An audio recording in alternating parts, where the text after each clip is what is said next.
শাক ভাতে খাবো না, গোস্ত খা স্বামীর কথা শুনবো না, ভাঙ্গা করে থাকবো না, ঝড় বাদল মানবো না, কিস্তি দেওয়া বন্ধ করবো না, যাই আন থাকিতে সাহেবের ডিউটি কোনদিন অমান্য করবো না।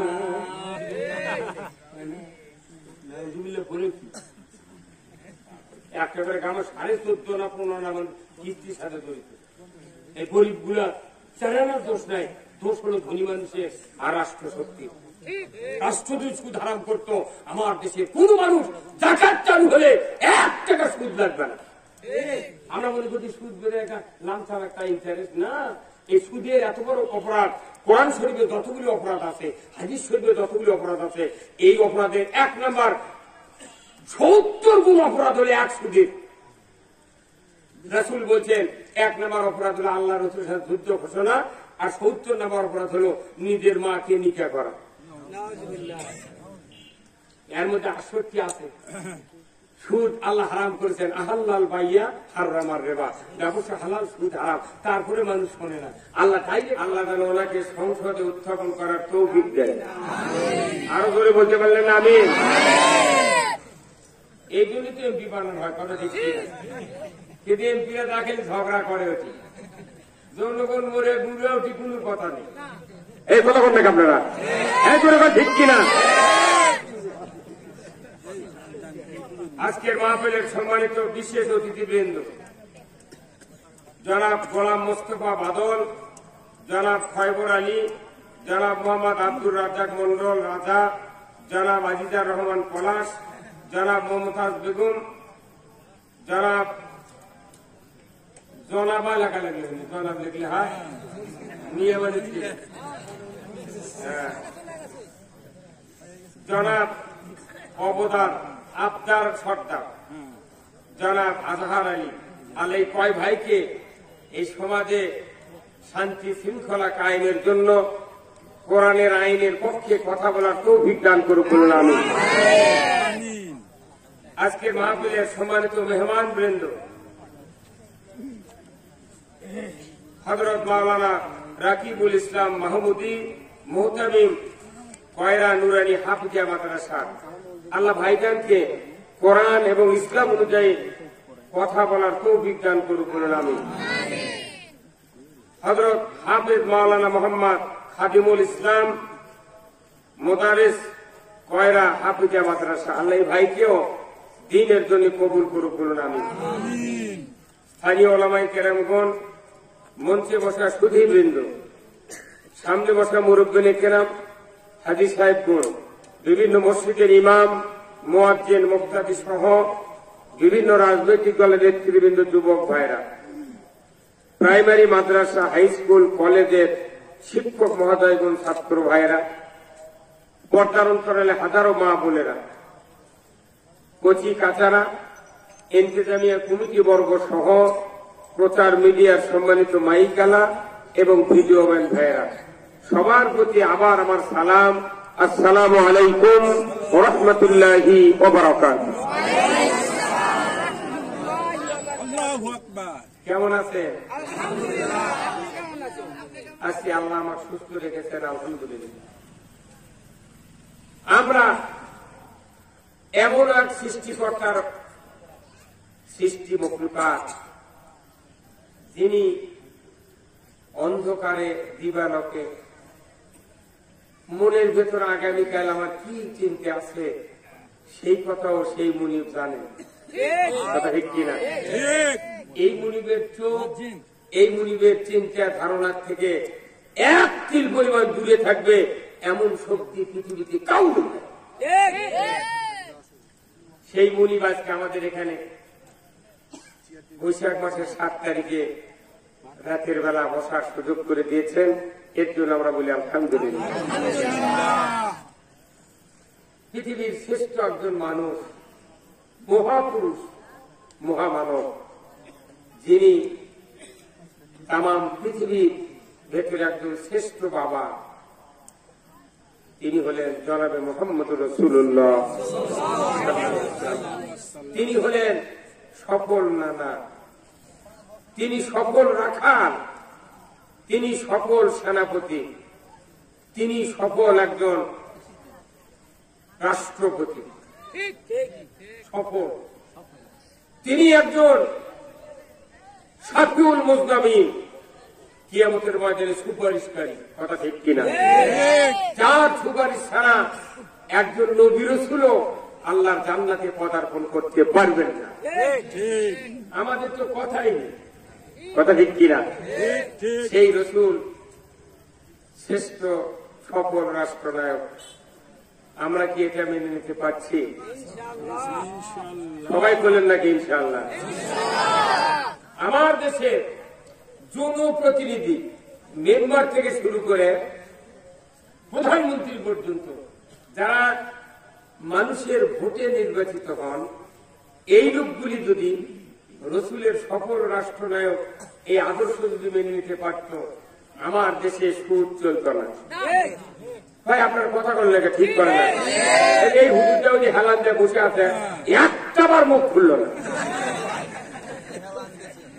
এই যে টুপি নিজে পিঠে আর 5 লাখ টাকা বাঘের মতো কথা বলতে হবে, এই কথা ঠিক কিনা?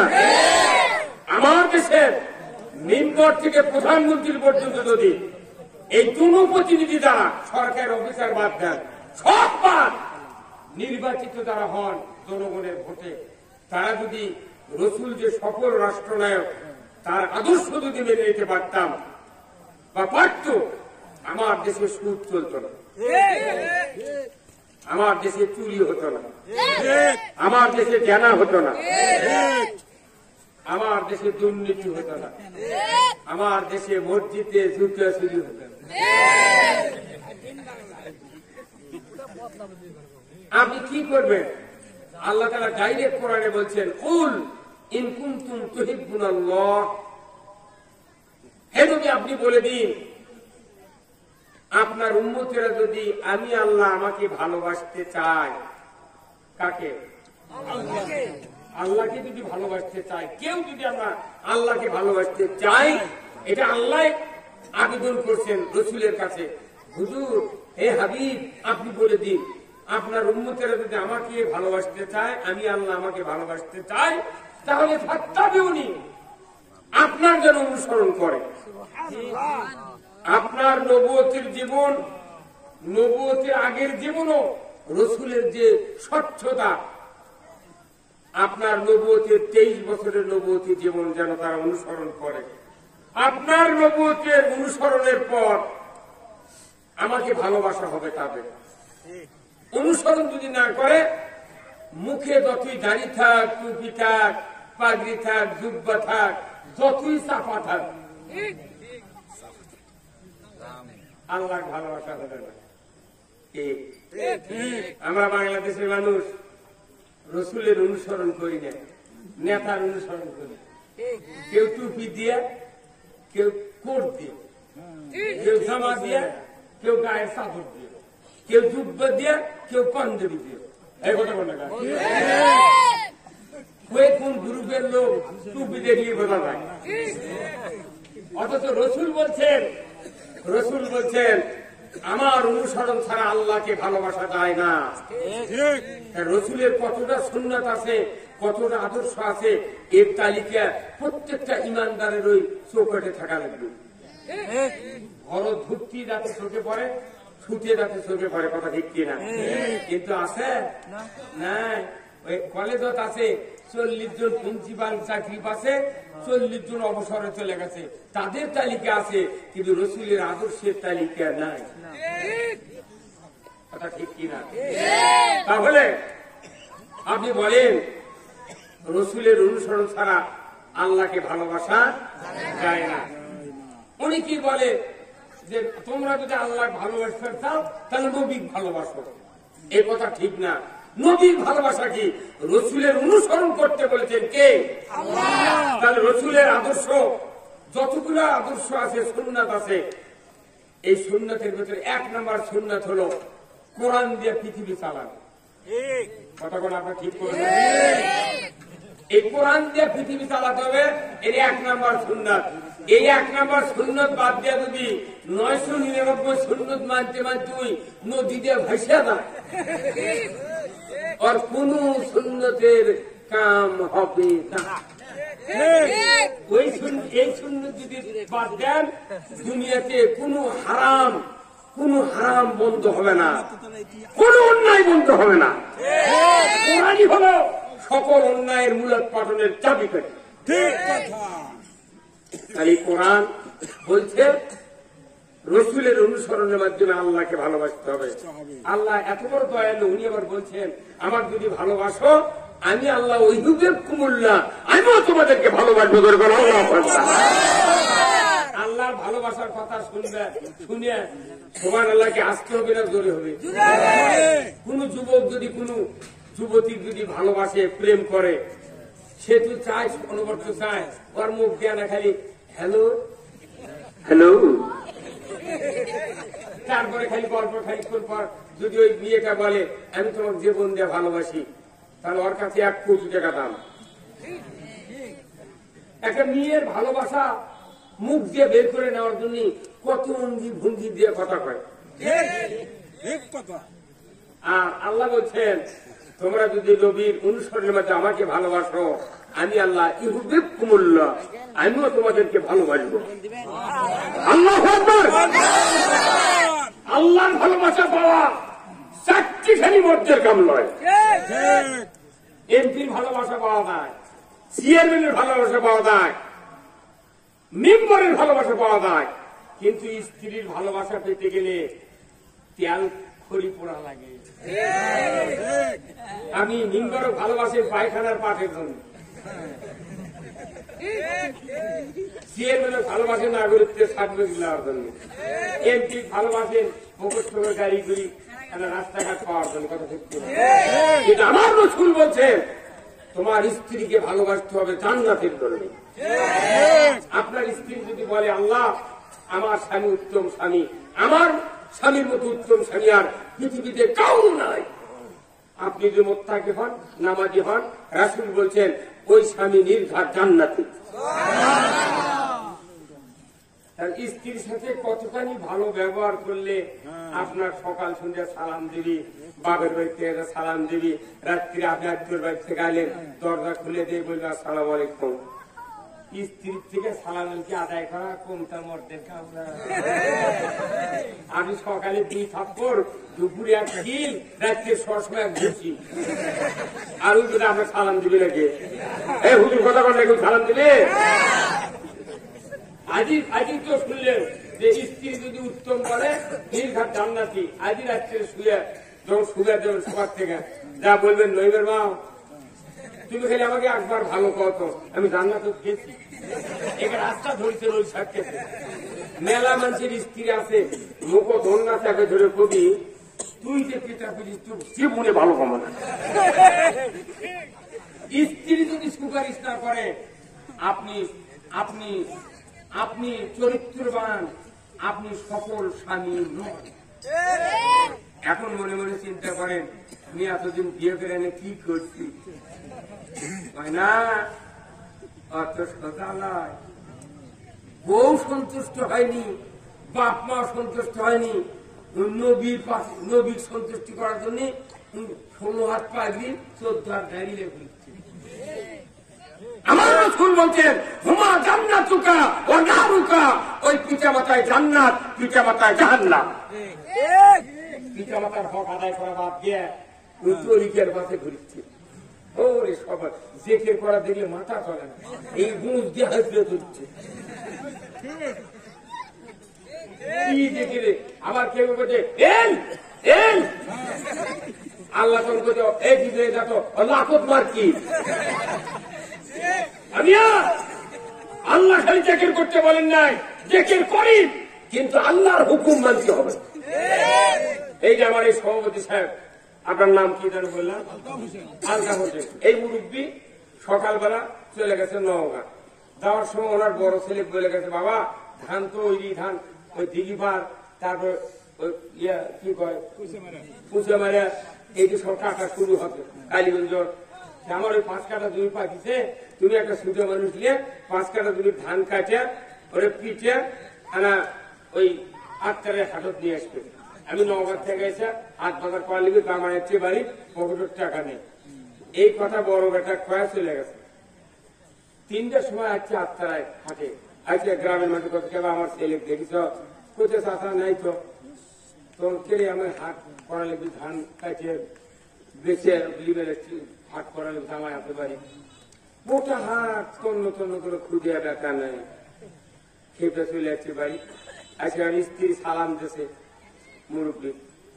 মুরব্বীর সালাম লার টাইম আছে কোথায় ইয়া তুই কর আসলাম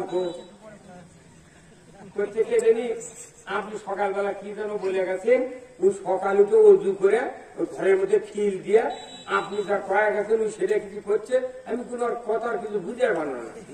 তখন বাপ কোথেকে ঘরের মধ্যে থাকি মানে তখন যাই দরদার একটু কান লাগাইতেছে এই বাপ তখন করছে বাবা হাসলাম সকাল উঠে একটা সুজা মানুষ দিয়ে ওই ব্যাল তুলি রুটি 5 কাটা 2 পাকে গেছে জিরের ধান ওটা কাটিয়া পিঠে হাটত দিয়ে দেবো আমি নওগাঁ থেকে আসা এই ধান বেচে বাজার করবো জামাইয়ের বাড়ি পকেটের টাকা নেই। বাপে দিলে কয়া গেছে ওই ব্যাটা সকালে উজু করে ঘরের মধ্যে তাই এই বাপ এখন তুই ঘরের মধ্যে এলে কি করছো ধান কাটছো ও আব্বা আপনি আসছেন তখন দরজা খুলে করছো আব্বা সালাম আব্বা আব্বা আব্বা আব্বার দিকে করছে আর এই বাপ কি চুনো খাবে আর কান ছাড়া গরম করে দিবি বদমাই চোখ করে ধান কেটে হাট দিয়ে দেবো তুই আবার এই ধান ওই কাম না করে আমি যা বলেছি তুই তাই করছিস ও এই দশা আর আমাকে দশা কতক্ষণ আল্লাহ বলছেন সুদ হারাম আমরা বলছি সুদ হারাম, আল্লাহ বলছেন চুরি হারাম আমরা বলছি চুরি হারাম, আল্লাহ বলছেন পর্দা করো আমি বললাম পর্দা করো, আল্লাহ বলছেন নামাজ কায়েম করো আমরা বলছি যে নামাজ কায়েম করো। কিন্তু পদ্ধতিকে কি রসুলের থেকে শিখতে হবে কথা ঠিক কিনা? আল্লাহ না বলেছে এটা খালি বললে হবে না, বাস্তবে সেটা রূপ দিত। আমার ভাইয়েরা আজ থেকে ১,৫০০ বছর আগে আল্লাহর নবী ১৭ বছর বয়স, ১৭ বছর বয়স থেকে যখন সমাজের অবক্ষয় তার চোখে ধরা পড়ল, আল্লাহর নবী তখনও হন নাই, শুধু মুহাম্মদ। এই মুহাম্মদ সাল্লাল্লাহু আলাইহি ওয়াসাল্লাম চিন্তা করলেন যেভাবে মানুষ সমাজে চলছে, শিরক বিদআত, অন্যায় অপকর্ম, চুরি ডাকাতি, সুদ ঘুষ, অন্যায় অবিচার, লুণ্ঠন,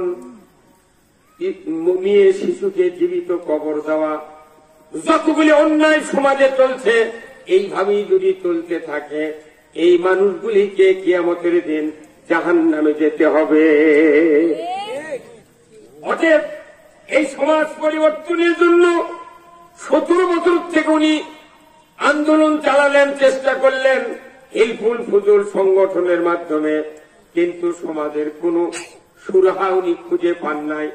কারণ আসল পরামর্শদাতাকে যতক্ষণ পর্যন্ত না আল্লাহর বুদ্ধি দিয়া আল্লাহর জ্ঞান দিয়া যতক্ষণ মানুষ পরিচালিত না হবে ততক্ষণ সমাজে শান্তি হবে না। উনি চিন্তা করছেন ১৭ থেকে বয়স বাড়তে বাড়তে বাড়তে বাড়তে একবারে ২৪.৫ বছর হয়ে গেল। ওনার বাবা মায়ের পেট থেকে মারা গেলেন। ওনার ৬ বছর বয়সে বাবার কবর জিয়ারত করতে গিয়া ওনার মা মারা গেলেন। ৭ বছর বয়সে আব্দুল মুত্তালিব মারা গেলেন। তার অভিভাবক কেউ নাই, শুধুমাত্র আবু তালেব তাকে সন্তানের মতো কলিজার উপর করে নিয়ে লালন পালন করছেন। ওই সময় মক্কাতে ২৪.৫ বছর বয়সের সময় যখন রসুলের এসে গেল, মক্কাতে এত অভাব দুর্ভিক্ষ দেখা দিল। আবু তালেব বলল, ভাস্তা তোমার তো বাবা নাই, আমারও তো বাবা নাই, তোমার মা নাই, সহায় সম্পদ সবকিছু আমাদের আস্তে আস্তে শেষ হয়ে যাচ্ছে। আর কতদিন এইভাবে আমরা থাকবো? কর্মের দরকার, কাজের দরকার। তুমি একটু চাকরির ব্যবস্থা যদি আমি করে দিই তুমি কি করতে পারবে? বলে, চাচা আপনি যদি রেখে দেন কর্মের জন্য, যেখানে রেখে দিবেন আমি মোহাম্মদ ওই ডিউটি পালন করতে রাজি আছি। এখন দেখো অবাবত বলে বউ ছেলে আমার গার্মেন্টস জানে ভাই, গার্মেন্টস চলে আসবে, গার্মেন্টস চাকরি করছি কৃষক, যে বাড়ির থাকলে জমা জমি নাই, আবার কাম কাজ করে তো কিছু করা যাবে না, ওটিটা বউ চলিয়ে চাকরি লেগেছে, রপ্তানি গাজীপুর না হয় সাভার করে খাচ্ছে কি ভাই, এরকম না? তো ওই সময় কুরাইশ বংশ মক্কার মধ্যে শ্রেষ্ঠ বংশ, আর এখন বাংলাদেশের শ্রেষ্ঠ বংশকার চৌধুরী আর তালুকদার। মক্কার মধ্যে শ্রেষ্ঠ বংশ কুরাইশ, আর বর্তমানে বাংলাদেশের সবচেয়ে দামি বংশ হলো তালুকদার আর চৌধুরী। এমনি তালুকদার চৌধুরীর লোক যদি আস্তে আস্তে ভিন্ন হয়ে যায়, ফকির হয়ে যায়, ই কুরবানির ওই মিসকিনের ভাগের গোসত ওই কাতার গোষ্ঠের গোস্ত তুলে কি কলজা ফেটে দেবে না ভাই? তাহলে কাল আসন কি করি কি? তাহলে রসুল কি বংশের লোক, উনি ছিলেন কুরাইশ বংশের লোক, সেই মানুষটা গরিব হয়ে এখন মানুষের বাড়ির চাকরি লাগা লাগছে, এটি কি চারটিকের কথা? এই দুর্বল চারটিকের কথা। ইনি একটা বুড়া মানুষ হাত করে গেছে এই রোদ্রির হাতে, খালি করছে বাবা তুমি তো তোর বাড়ি দিয়ে যাচ্ছ, আমার এই ব্যাগটা নিয়ে যাবো, আমি আসন নাচ করিনি রে, আসন নাচ করে আমি আস্তে আস্তে একটা বুড়া মানুষ, তখন উনি চাটাসের জন্য করছেন আমি তোর ব্যাগটা আনলো রসুল আবার বুড়ির টোপ লাগায় ওই পাহাড়ের পাতা খেয়ে আসলো। একটা বাজার হচ্ছে একটা ব্যাগ আনার মতো যোগ্যতা, আমরা মনে করি যে আমার স্ট্যাটাস খুব, ওর ব্যাগ কেটে আনবো। রসুলের কি অবস্থা, কুরাইশ বংশের লোক, অথচ মক্কায় সর্দার ছিলেন, মক্কার সর্দার ছিলেন আব্দুল মুত্তালিব, তারই নাকি আজ কর্মের জন্য আবু তালেব চাকরি ঠিক করছে কার বাড়ি? মক্কাতে 7 জন ধনীর মধ্যে 3 নম্বর ধনী ছিলেন হযরত খাদিজা।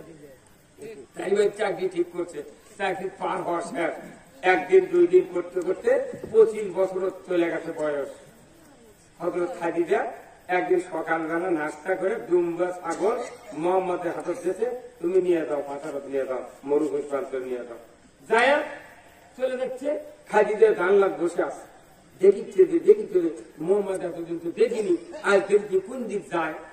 যখন দেখেছে যে মরুভূমির ভেতরে চলে গেছে, তখন দেখে যে মাথার উপর ছায়া, একটা মানুষ ছায়ার মধ্যে হাঁটিচ্ছে, ব্যাপার খুব খেয়াল করে দেখে যে মাথার ছাতাও নাই, কাপড়ও নাই, কে ছায়া দেয়? খাদিজা তখন বাইকটা বাইরে দেখে যে সূর্যের সামনে একটা মেঘখণ্ড এমন ভাবে দাঁড়িয়ে রেখেছে আল্লাহ যে মোহাম্মদ সাল্লাল্লাহু আলাইহি ওয়াসাল্লাম জোরে যাক, আস্তে যাক, ধীরে যাক, বসুক, খাড়ায় থাক, যেখানে যাবে 1 তিল পরিমাণ যাতে সূর্যের তাপ মুহাম্মাদের শরীরে না লাগে। আল্লাহু আকবার।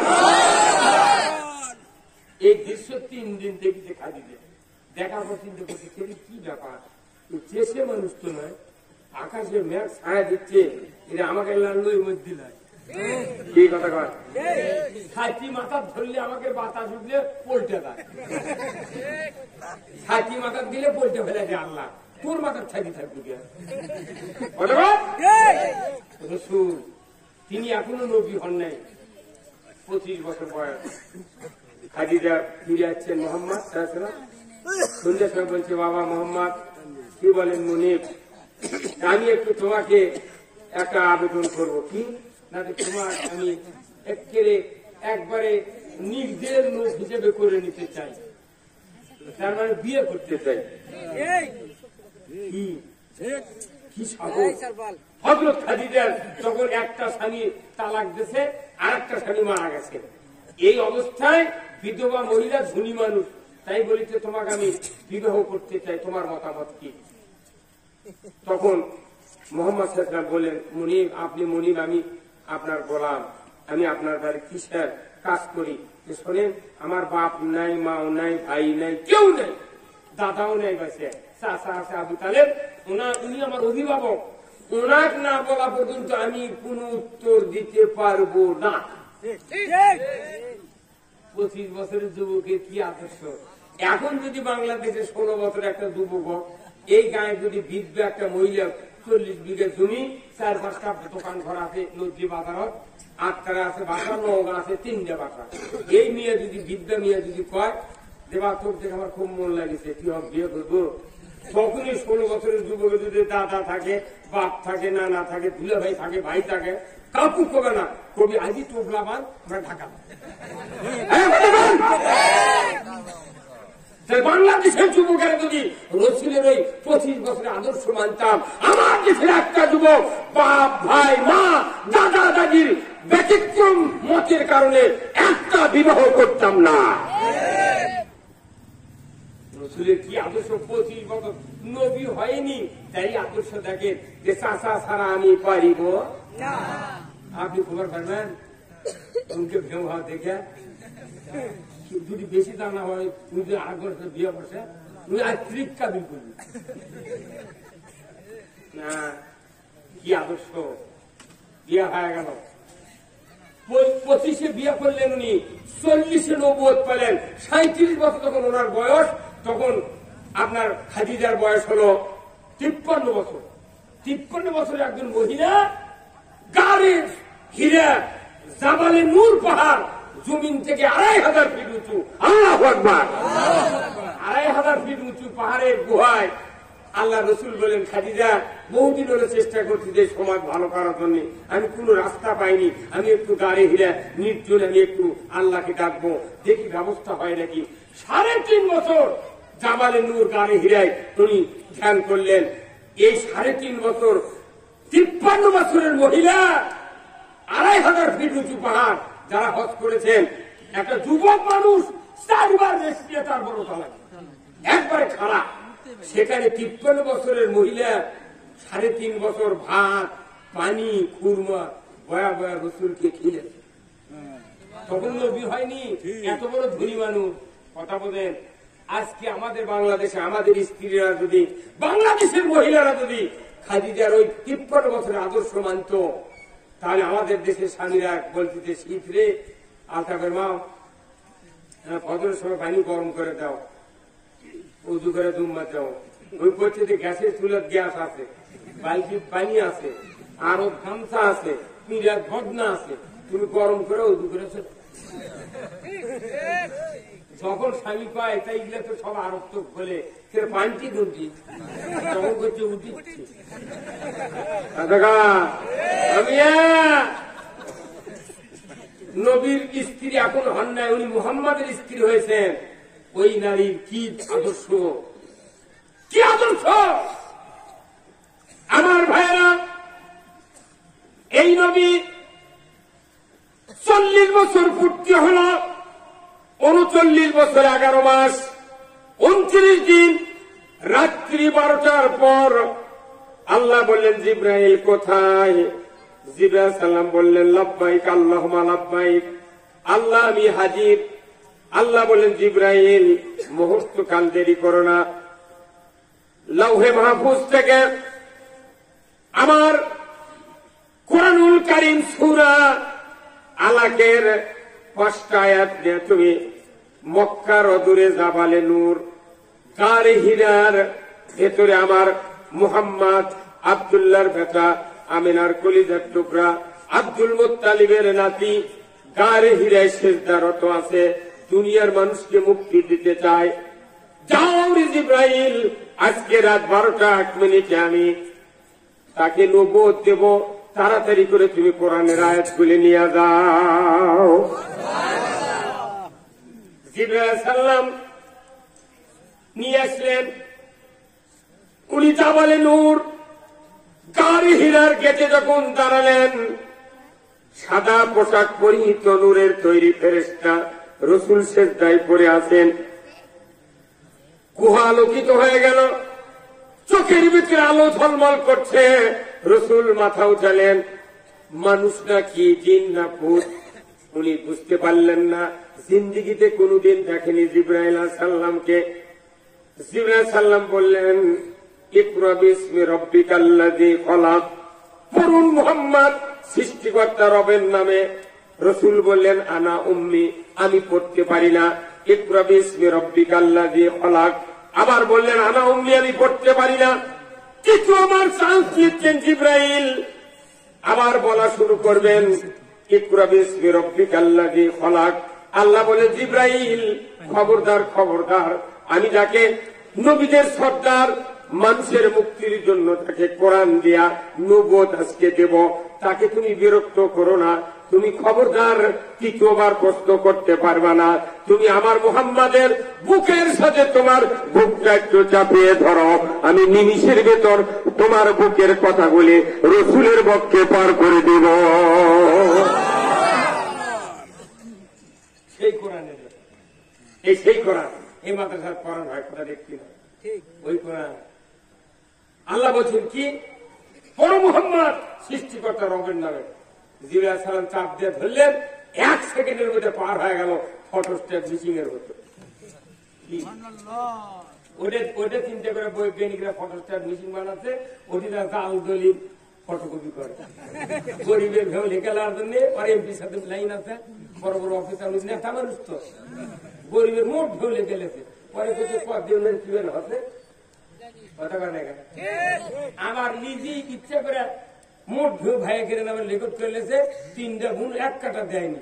গুণেরা করছে কে ভাই এগুলো কে রেকর্ড করছে, করছে ভাই আমি ভাই আসুন না ভুলে কি হয়ে গেছে, তুই পারিস সংশোধন করে লিখ। এই ভাই যদি হজ করবে দেওয়া, হজরে আসার পাথর গিলেও খায়, তুমি তো দেওয়া দূরের কথা, ই যদি গিলেও খায় আর একটা অপরাধ মাপ হয়। বাপের সবচেয়ে বড় বেটা ই গুলো ফাঁকি দাও, খালি বুদ্ধি দেয় ওই নদীর ওই আইনজীবী দেওয়া হোক গুলো, তুই বেঁচে খাবি তো ঘাস আলা বেঁচে খাবি ওটা। পরে যখন 3 লাখ টাকা শতক লেগেছে, তখন বাবুকে চাপ পাইলে তোমার কাম ফাঁকার মধ্যে ভেউ দেয় ভালো ছিল। ওই পয়সাদার সিপে বর্ষাদার সিপে দিলে ওই 3 লাখ টাকা বিঘা, 5 বিঘা পাইলে হলে 15 লাখ। আর এটি 3.5 লাখ টাকা শতক, এই 8.5 শতকের দাম 25.5 লাখ। কি কাম করছো? তোর বাবুকে তো বদমাইশ, তুই তো বুঝছিস। বান্দার হক নষ্ট করে কপাল ফেঁকেও যদি দেয়, অনেকটা আবাদত কবুল হবে না। এইরকম লোক এই দিক নেই, আমার দিক আছে। এখন যদি সংশোধন না হয়, তুই যদি মক্কার ঘরের মধ্যে শুয়ে থাকে, আমার লাভ হবে না।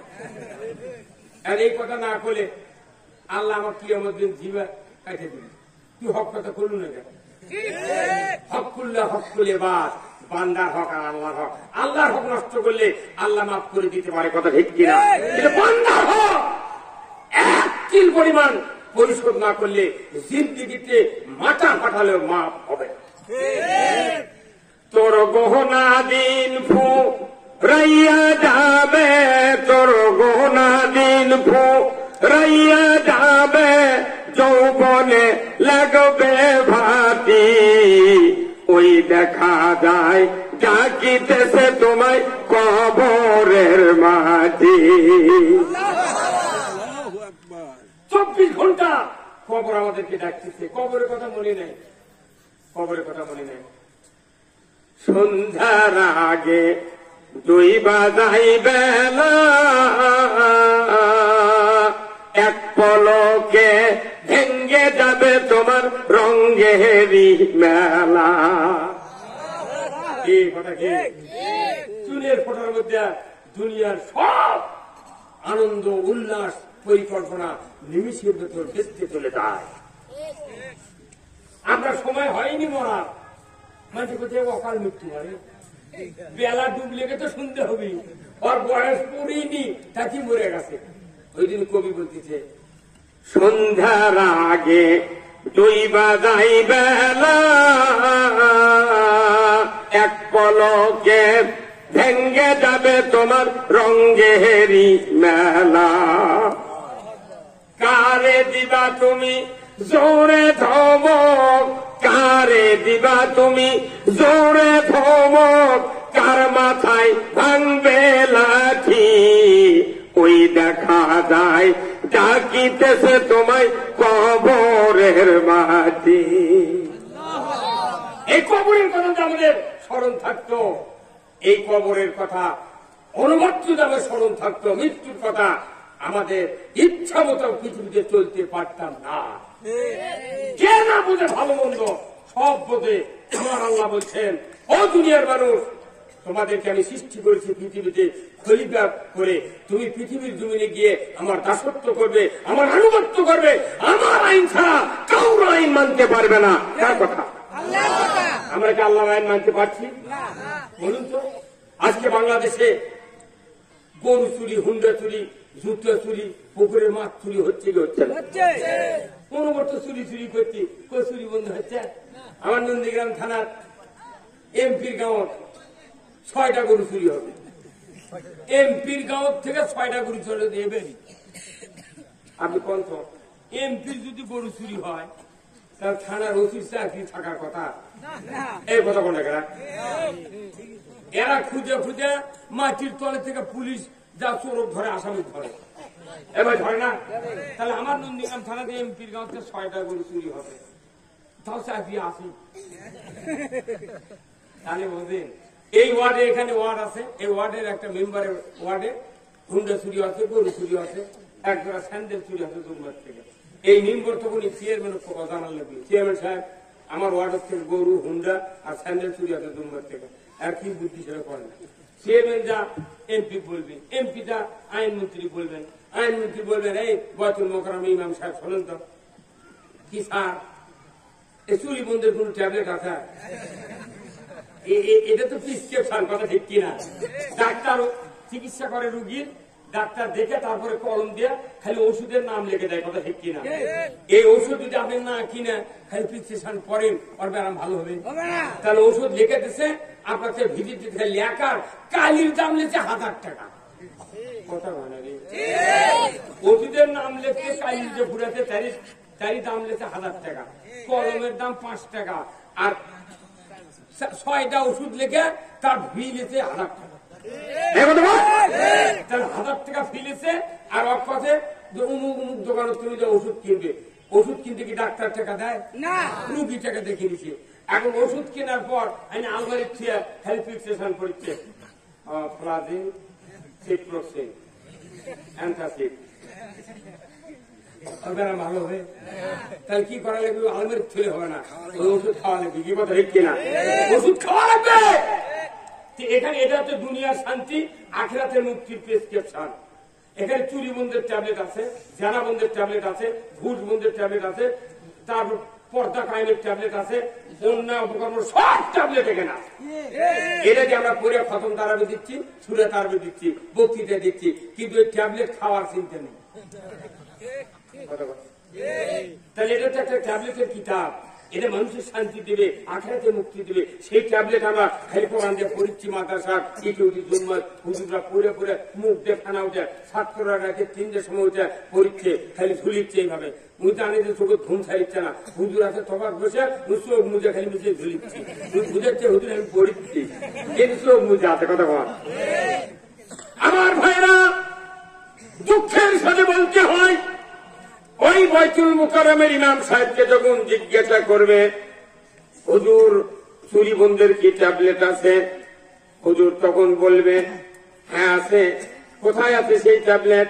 সূরা মায়দার ভেতরে আছে, ওয়াসারিকু ওয়াসারিকাতু ফাকতাউ আইদিয়াহুমা।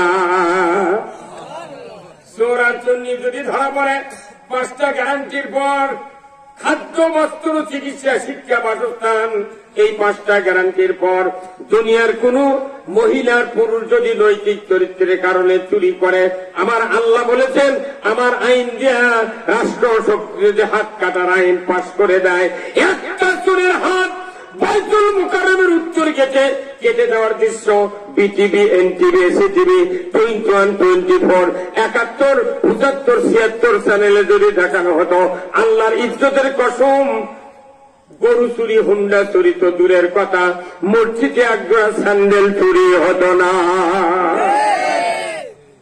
5 মিনিট লাগে চুরি বন্ধ হতে। তাই জন্য আমাকে করতে হুজুর আপনি মাইক কয়েক দিন শুক্রবারে থানার থেকে চৌকিদার এসে কয়েক আছে গ্রাম পাহারা দেওয়া লাগবে, বিট দেওয়া লাগবে। তখন আমরা গ্রামকে 100 ঘর মানুষ 10 জনকে পাইলি করে 7 দিনই 7 গুরু আমরা রাত 10টা থেকে 3:30 পর্যন্ত বিট দিচ্ছি। জাগো হে জাগো, ও হই, কোরআন হাদিসের কোনটি নাই রে, কোরআন হাদিসের কোথাও নাই যে আল্লাহ আইন দিছে, আইন কায়েম হওয়ার পর যাচ্ছ হবে, বিকৃত হবে এমন বিধান পৃথিবীর কোন কিতাবে নাই। এটা তো আল্লাহর আইন। কার আইন? চুরি বন্ধের আইন দিয়ে খালি হাত কাটার আইন কায়েম করলি কাটাই লাগবে না, ওই কবি ভিক্ষা করে খামো তাই একটা লোকের আম পারবো না। মুসলিম আমি, সৈনিক আমি, আমি চির রণবীর, আল্লাহকে ছাড়া কাউকে মানি না, নারাই তাকবীর। মুসলিম আমি, সৈনিক আমি, আমি চির রণবীর, আল্লাহকে ছাড়া কাউকে মানি না, নারাই তাকবীর। বীর মুসলমান ধরো আল কোরআন, ফিরায়া আনো সেই হারানো সম্মান। বীর মুসলমান নারাই তাকবীর, আল্লাহু আকবার, তোলো ধ্বনি ধরায় রাখবার। বীর মুসলমান ধরো আল কোরআন, ফিরায়া আনো সেই হারানো সম্মান। বীর মুসলমান জোরে কর মারহাবা। আমরা বীরের দাঁত কোরআন বিজয় না থাকার কারণে শিখে হিন্দুর বিরাট আমাদের মাথা লাগছে। এইটা আপনাকে আটকারায় থানা, রানীনগর থানার 4-5 বছরের সভা করে পারিনি। সভা করে কি আমরা অন্যগুলো খারাপ চিন্তা করি? কি হতে না তো অনুমতি লাগালেন, পারমিশন লাগলেন, কত ভজ কত বক্তা কে কি করে, আর আইডি কার্ড জমা দাও, এখনো ছবি দাও। আর ওই বাড়ি বাড়ি জুয়া খেলিচ্ছে, কোন লাইসেন্স লাগে না। কথা বলে রে, কি আশ্চর্য কথা, কি আশ্চর্য কথা। খুব ভালো লাগলো এমপি সাহেব মোবাইলে কথাগুলো পাই। আমি বলেছি রানীনগর মাহফিল ছিল, আমি বলছি যে আপনাকে নতুন এমপি আসতে আলো না, তা আপনি একটু আমার সালাম দিয়ে বলবেন যে আপাতত আমরা তো কিছু চাইনি, রাস্তা তো মোটো বাইতুল কাদের করেই ফেলে দেবে। খালি আমরা শোভা যাতে করি, আমরা এই জনগণ শোভা করে পারে না। আমাকে দাওয়াত দিয়ে থুয়েছে 3 বছর হচ্ছে। এ আপনাকে এই রানীনগর থানার দুধে নেই, দুধে গোবিন্দপুর হাফসিয়া গেছে। আমি বলছি বাচ্চাকে তোরা নিয়ে যাতো, বলছি না হুজুর কি মতো আগ পর্যন্ত হবি না। কি আশ্চর্য কি আমরা কি অপরাধ করেছি। 92% যেখানে ইমানদার, সেখানে কোরআনের মাহফিল করতে অনুমতি লাগে হবে ঠিক কিনা? চুরি করতে অনুমতি লাগে না, জুয়া খেলতে অনুমতি লাগে না, গান বাজাতে অনুমতি লাগে না। এই হুজুর কথা বলেন না, না আপনার মোতালিতে আছে নাকি বসে? আমার ভাইরা, কোরআনের আইন যদি আল্লাহর বান্দার মানকে অস্বীকার করে, ওখানে আল্লাহর আনুগত্য হবে না। আমার আল্লাহ কোরআনুল কারিমে বলছেন, ইনিল হুকমু ইল্লা লিল্লাহ, একমাত্র হুকুম চলবে আল্লাহর। জোরে কন্যা মারহাবা। আমার আল্লাহ বলেছেন, আলা লাহুল খালক ওয়াল আমর, সৃষ্টি করেছেন যিনি, আইন দিবেন তিনি। আমার আল্লাহ বলেছেন, আন আকিমুদ্দিন ওয়ালা তাতাবাররাকু ফীহি, তোমরা আমার জীবন ব্যবস্থা কায়েম করো, এ ব্যাপারে মতপার্থক্য করিও না। কে কোন তরিকার, কে কোন গ্রুপ, এটা দেখা যাবে না। তুমি যদি ইমানদার হও, তোমাকে আল্লাহর বিধান কায়েমের চেষ্টা করতে হবে। ইমান আনলি আল্লাহর পক্ষের লোক, কিন্তু বাংলাদেশে দেখা যায় ইমানদারের দাবিদার, কিন্তু কোরআনের আইন কায়েম করতে বাধা দেয়। আমার আল্লাহ কোরআনে বলছেন, ইয়া আইয়ুহাল্লাযীনা আমানু কুনু আনসারাল্লাহ, ও দুনিয়ার ইমানদাররা, তোমরা আমার সাহায্যকারী হয়ে যাও। জোরে বলো আল্লাহু আকবার। ইমান যার আছে তাকে সাহায্য করতে হবে। কাকে? আল্লাহ কি টলে দিয়ে মাটি বানাবে? আল্লাহ কি বাড়ি করে নেবেন? আল্লাহর কোন কিছু সাহায্যের দরকার নাই। একটাই সাহায্য হলো, তুমি পৃথিবীর জমিনে আমার খেলাফত তুমি কায়েম করবা। এই জন্য তোমাকে খলিফা করে বানাইছি। পৃথিবীর জমিনে যত অন্যায় আছে এইগুলিকে উৎখাত করে দিয়া আমার বিধান তুমি বিজয় করবে। এটার জন্য আমি রসুলকে প্রেরণ করেছিলাম। আমার রসুলকে একটাই উদ্দেশ্যে প্রেরণ করা হয়েছে। আমার আল্লাহ বলেছেন, ওয়াল্লাযী আরসালা রাসূলাহু বিল হুদা ওয়া দীনিল হক লিইয়ুযহিরাহু আলাদ-দীনি কুল্লিহি ওয়ালাউ কারিহাল মুশরিকুন। আমার আল্লাহ বলেছেন, নবী আমি সেই সত্তা, তিনি তার রসুলকে প্রেরণ করেছে সত্য হাদাত দিয়া, জীবন ব্যবস্থা দিয়া। আপনি পৃথিবীর জমিনে গিয়া মানুষের তৈরি করা আইন কানুন উৎখাত করে দেয়া। একমাত্র আমি আল্লাহ আমার আইনকে আপনি বিজয় করবেন। এতে করে কাফের মুশরিক বেদিনের কলিজায় যত জ্বালা যন্ত্রণা হোক না কেন, আপনি রসুল পরোয়া করবেন না। ধরে বলুন ঠিক কিনা? নবীজির ওই কথা কইয়া, নবীজির ওই কথা কইয়া সবাই কান্দে, কিন্তু নবীর সমাজ গড়ার কাজে শত দ্বন্দ্ব মনে বাঁধে। এই কথা ঠিক কিনা? নবীর কথা শুনতে ভালো, নবীজির আদর্শ ভালো, বক্তৃতার বিবৃতিতে সবাই বলতে পারে। সেই আদর্শে ব্যক্তি জীবন রাষ্ট্র গড়ার কাজে পিত্তদলে ছেঁচেতে করে, পিত্তদলে ছেঁচেতে করে বকে আজে বাজে, কিন্তু নবীর সমাজ গড়ার কাজে শত দ্বন্দ্ব মনে বাজে।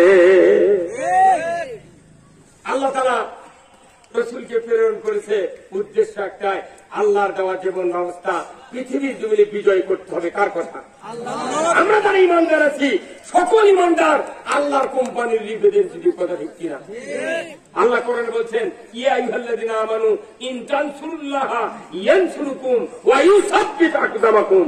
ও দুনিয়ার ইমানদাররা, তোমরা আমাকে সাহায্য করো, আমি তোমাকে সাহায্য করব, তোমাদের পাকে দৃঢ় মজবুত করব।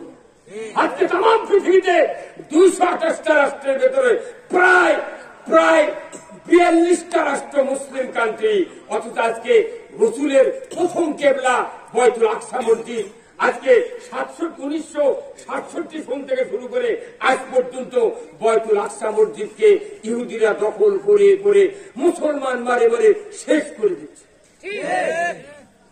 আমরা রোজা করেছি, সন্ধ্যায় ইফতার করেছি, কিন্তু ফিলিস্তিনের মুসলমানেরা রোজা করেছে কিন্তু তারা ইফতারি পায়নি। কোথায় মুসলমান? অনেক মানুষ আছে আল্লাহর আইনের কথা বলে কেউ কেউ মন খারাপ করে, হুজুর এগুলো কবি কেনা, একবার সোয়াবের কথা কবি, 2-4 বস্তা সোয়াব ভারত করলে বাড়িতে শুয়ে থাকবে।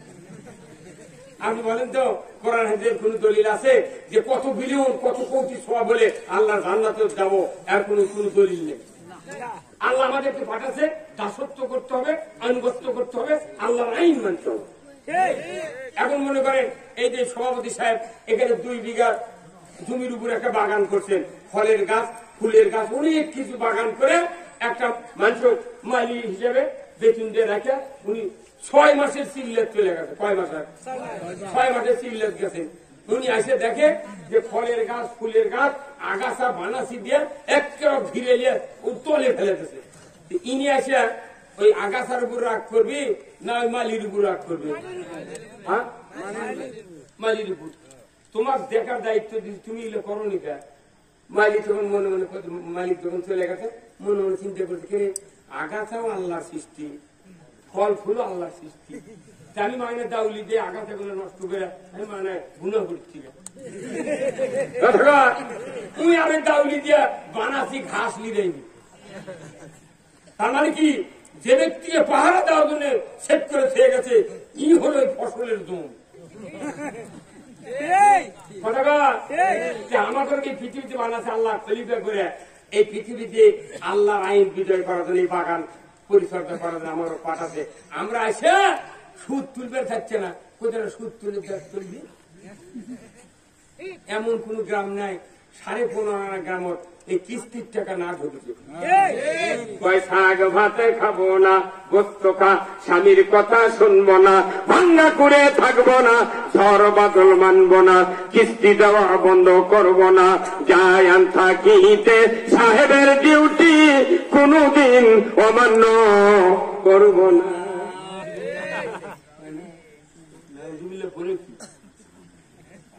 একেবারে গ্রামে 14.5 না 15 না কিস্তির সাথে জড়িত। এই গরিব গুলা চালানোর দোষ নাই, দোষ হলো ধনী মানুষের আর রাষ্ট্র শক্তি। রাষ্ট্র যদি সুদ হারাম করতো, আমার দেশে কোন মানুষ জাকাত চালু হলে 1 টাকা সুদ লাগবে না। আমরা মনে করি সুদ বেড়ে একটা লামসাম একটা ইন্টারেস্ট না। এই সুদের এত বড় অপরাধ, কোরআন শরীফে যতগুলি অপরাধ আছে, হাদিস শরীফে যতগুলি অপরাধ আছে, এই অপরাধের 1 নাম্বার 70 গুণ অপরাধ হলে 1 সুদের। রাসূল বলছেন 1 নাম্বার অপরাধ হলো আল্লাহ রাসূলের সাথে যুদ্ধ ঘোষণা, আর 70 নাম্বার অপরাধ হলো নিজের মাকে নিকাহ করা। এর মধ্যে 68 আছে। সুদ আল্লাহ হারাম করেছেন, আহাল্লাল বাইয়া হারামার রিবা, ব্যবসা হালাল সুদ হারাম। তারপরে মানুষ শোনে না। আল্লাহ ডাইরেক্ট কোরআনে বলছেন, ইয়া আইয়ুহাল্লাযিনা আমানু লা তাকুলুর রিবা, ঈমানদাররা সুদ খায় না। কারণ কি? ঈমান আনার পর যদি সুদ খাও, তোমার ঈমান থাকে না। আজকে বাংলাদেশে সুদের ঠেলায় আমাদের জীবন শেষ। আমরা মনে করছি আমরা যারা জমিয়ালা, বক্তা মানুষ, হাজি মানুষ, আমরা তো সুদ কিস্তি নিই, তো মরে গরিবেরা মরে। কিন্তু আমার পল্লী বিদ্যুতের বিল বাকি পড়ে, এনারও পরে মাসে। যেদিন বিল বাকি পড়ে সময় মতো দিয়ে পারি না, ডেট ওভার হয়ে গেছে, তখন আপনার আমার স্ত্রী কয়, হুজুর পল্লী বিদ্যুতের বিল দেননি, ফাইন দেওয়া লাগবে। এখন ফাইন মানে কি? ওটাই সুদ। আমাকে সুদ বাকি বলে, বিল বাকি বলে আমাকে সুদ দিয়ে বিল দেওয়া লাগছে। তাহলে আমার বক্তাগিরি থাকলো, হাজিগিরি থাকলো, সুদ দেওয়া লাগছে। এখন চিন্তা করতে তারা 40 বিঘে 30 বিঘে জমি এলাকা আছে, বিরাট গারস্থ কোথায় আমরা বাঁচিয়ে গেছি। বা কিস্তি নিলে বিদ্যুতের বিলও বাকি পড়ে না, খালি যখনই বিল আসে ক্যাশ করে দিয়ে দিই। আল্লাহ করছে তুই আরো বেশি মরছিস, তোর 40 বিঘা জমি 40 বছরে তোর খাজনা বাকি আছে। যখন কাছারি খাজনা দিবে যায়, আগে সুদ কয় টাকা হতে হিসাব করে তারপরে আসল যোগ দেয়।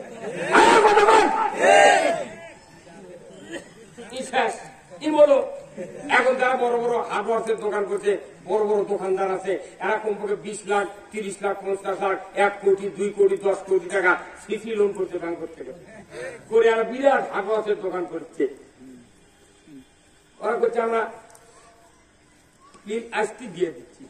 কিন্তু দেখেন তো এই সিসি লোন, এই ব্যাংকাররা এমন দেখবেন, অনেক ব্যাংকের অফিসাররা আছে, এই 50 লাখ টাকা 20 লাখ টাকা সিসি লোন পাস করতে 50,000 টাকা ঘুষ খায়, মানে চুরির উপর বাদ করে। এই কত কোন টাকা? তাহলে এত টাকা তোর ব্যবসা করা লাগবে। কারণ কি? এই সুদ যদি বাদ না দিতে পারে, তো এই ব্যবসা কি আর হালাল হলো? কতক্ষণ আমার ব্যাংকাররা এমন একটা নাম দিতেছে সিসি কি লোন, সিসি লোন। এই হরকত দেখে পরে হরকতের উচ্চারণ তাড়াতাড়ি করিয়া করিতে হয়। তো তাহলে সিসি আমার এই আমার যদি গরুর গোবর ভরে থাকে, সব বলছে আমার দেখলি কবি হুজুর সিসি ইলে গোবর গ্যাস। সিসি এমন একটা ভাষা দিয়েছে, জঘন্য ঘৃণা পাক। এর মধ্যে দিন এই সিসি লোন পাটি কবি, তোর কত টাকার দরকার, ওর কবি তারিখ বান্ধে থো, আমি হাসুরের মধ্যে বিচারের পর সিসি লোন পাস করবো। সুদের হাত থেকে না বাঁচা পর্যন্ত যে সুদের অর্থনীতি হারাম, সেটা যদি দেশে চলে, আল্লাহর আইন যদি প্রত্যাখ্যান করে, আমার আল্লাহ কোরআনে বলছেন, ওমাই ইয়াবতাগি গায়রাল ইসলামি দীনান ফালাই ইউকবালা মিনহু ওয়া হুয়া ফিল আখিরাতি মিনাল খাসিরিন। ইসলাম ছাড়া অন্য কোন জীবন ব্যবস্থা যদি তুমি অনুসরণ করো, মানো, তার আন্ডারে যদি ইবাদত করতে করতে তুমি প্রচুর পরিমাণ ইবাদত করো, আমি আল্লাহ বলে দিচ্ছি উকবালা মিনহু, তোমাদের মধ্য হইতে ওই ইবাদতগুলি আমি কবুল করব না, কবুল তো করবই না। তোমরা আখিরাতে কঠিন শাস্তির মুখোমুখি হবে। তোর বলুন ঠিক কিনা? আমার ভাইরা, আল্লাহর আইনগুলাই আজকে সমাজে পর্দা নাই, জানা চলছে, প্রতিদিন পেপার খুললেই দেখা যায় জানা জানা, 5 মিনিট লাগবে। আল্লাহ কোরআনে বলছেন লা তাকরাবাস জানা, জানার ধারে কাছে যায় না। অথচ আল্লাহ বলছেন জানার মতো অপরাধ বন্ধ করতে 5 মিনিট লাগবে। যদি জানার সঙ্গে ছাড়া আইন বাংলাদেশে যদি কায়েম করা হতো, পুরুষ বিবাহিত কোমর পর্যন্ত মাটিতে গেড়ে দাও, মহিলার সিনা পর্যন্ত মাটির ভেতর গেড়ে দাও, পঞ্চগড়ের পাথর কিংবা আত্রায় শুটকি গাছা, ওই যে শিকারপুরের ইটার ভাটার বিকে দিনে যদি ওর হাড্ডি গুটি মাটির সাথে মিশে দিয়া ডিসেল লাইনে দেখানো হতো, বুড়া বুড়ি সরাসরি ম্যাডাম শিক্ষক চেয়ারম্যান ভাইস চেয়ারম্যান যুবক যুবতী ছাত্র ছাত্রী জানা করো তো দূরের কথা, জিন্দিগিতে মিস কল কেউ দিতাম না। আমাদের হুজুর মসজিদে জানার বিরুদ্ধে কথা কন্ত, আমরা জানার শাস্তি কোরআন থেকে সেই রকম হাদিসে সেই শাস্তি আছে। যখন বলি মসজিদে তো নিম্বরতে ইমামরা বলে দেখবেন মসজিদের মধ্যে কিছু কিছু লোক চোখ মুজে মাথা ইঞ্চে করে, তখন আমার মনে হয় এই ব্যাপারে এই কাম এই মাথা সাপড়া বিজে কথা বলে না। আমরা যখন কেউ জানা করবেন না তখন আমরা মনে মনে কয় সুযোগ পাইলে হুজুরের বাড়িও ছাড়ব না। কত মলবির বিটিক বার করে নিয়ে গেছে, কত ধনী ধনী মানুষের বিটিক গরিবের বেটা বার করে নিয়ে গেছে, কিন্তু তখন বিচার হয়। কিন্তু ধনীর বেটা যখন গরিবের বিটিক বার করে নিয়ে যায় তখন কয় এই বেটা তুই আল্লাহর আইন যদি দেশে কায়েম হতো, জানা হবে না, চুরি হবে না, কোন ধর্ষণ হবে না, কোন ঘুষ চলবে না, সুদ চলবে না, পৃথিবী শান্তির বাগান হয়ে যাবে। আমার আল্লাহ কোরআনে বলছেন আল্লাহর আইন যদি চালু না করা হয় নামাজ সমাজে কায়েম হবে না। কার কথা? নামাজ কায়েম করবে। এটা দেখেন নামাজের কথা আমরা বলি, কিন্তু দেখা যায় বক্তার বেটা বেনামাজি, ইমামের বেটা ডবল বেনামাজি, মুয়াজ্জিনের বেটারই ডবল বেনামাজি, মোতাল্লির বেটা ট্রিপুল বেনামাজি, হাজির বেটা ওজুই জানে না। বর্তমানে বাংলাদেশে বলেন তো নামাজি বেশি না বেনামাজি বেশি? এত বক্তৃতা কোনটি গেল? আমার আল্লাহ বলেছেন আল্লাযীনা ইম্মাক্কান্নাহুম ফিল আরদ আকামুস সালাতা ওয়া আতাউয যাকাতা ওয়া আমারু বিল মারুফ ওয়া নাহাউ আনিল মুনকার ওয়া লিল্লাহি আকিবাতুল উমুর। জোরে কন্না মারহাবা। আমার আল্লাহ বলেছেন ও দুনিয়ার মুসলমান, যদি তুমি কোন ভূখণ্ডের প্রধানমন্ত্রী হও, সরকার হও, প্রেসিডেন্ট হও, ক্ষমতায় যাও, 4টি দফা চালু করবে।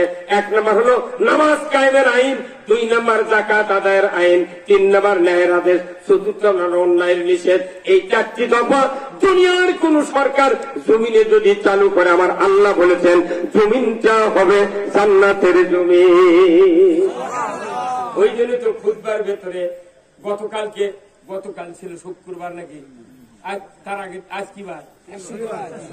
কালকে ছিল শুক্রবার।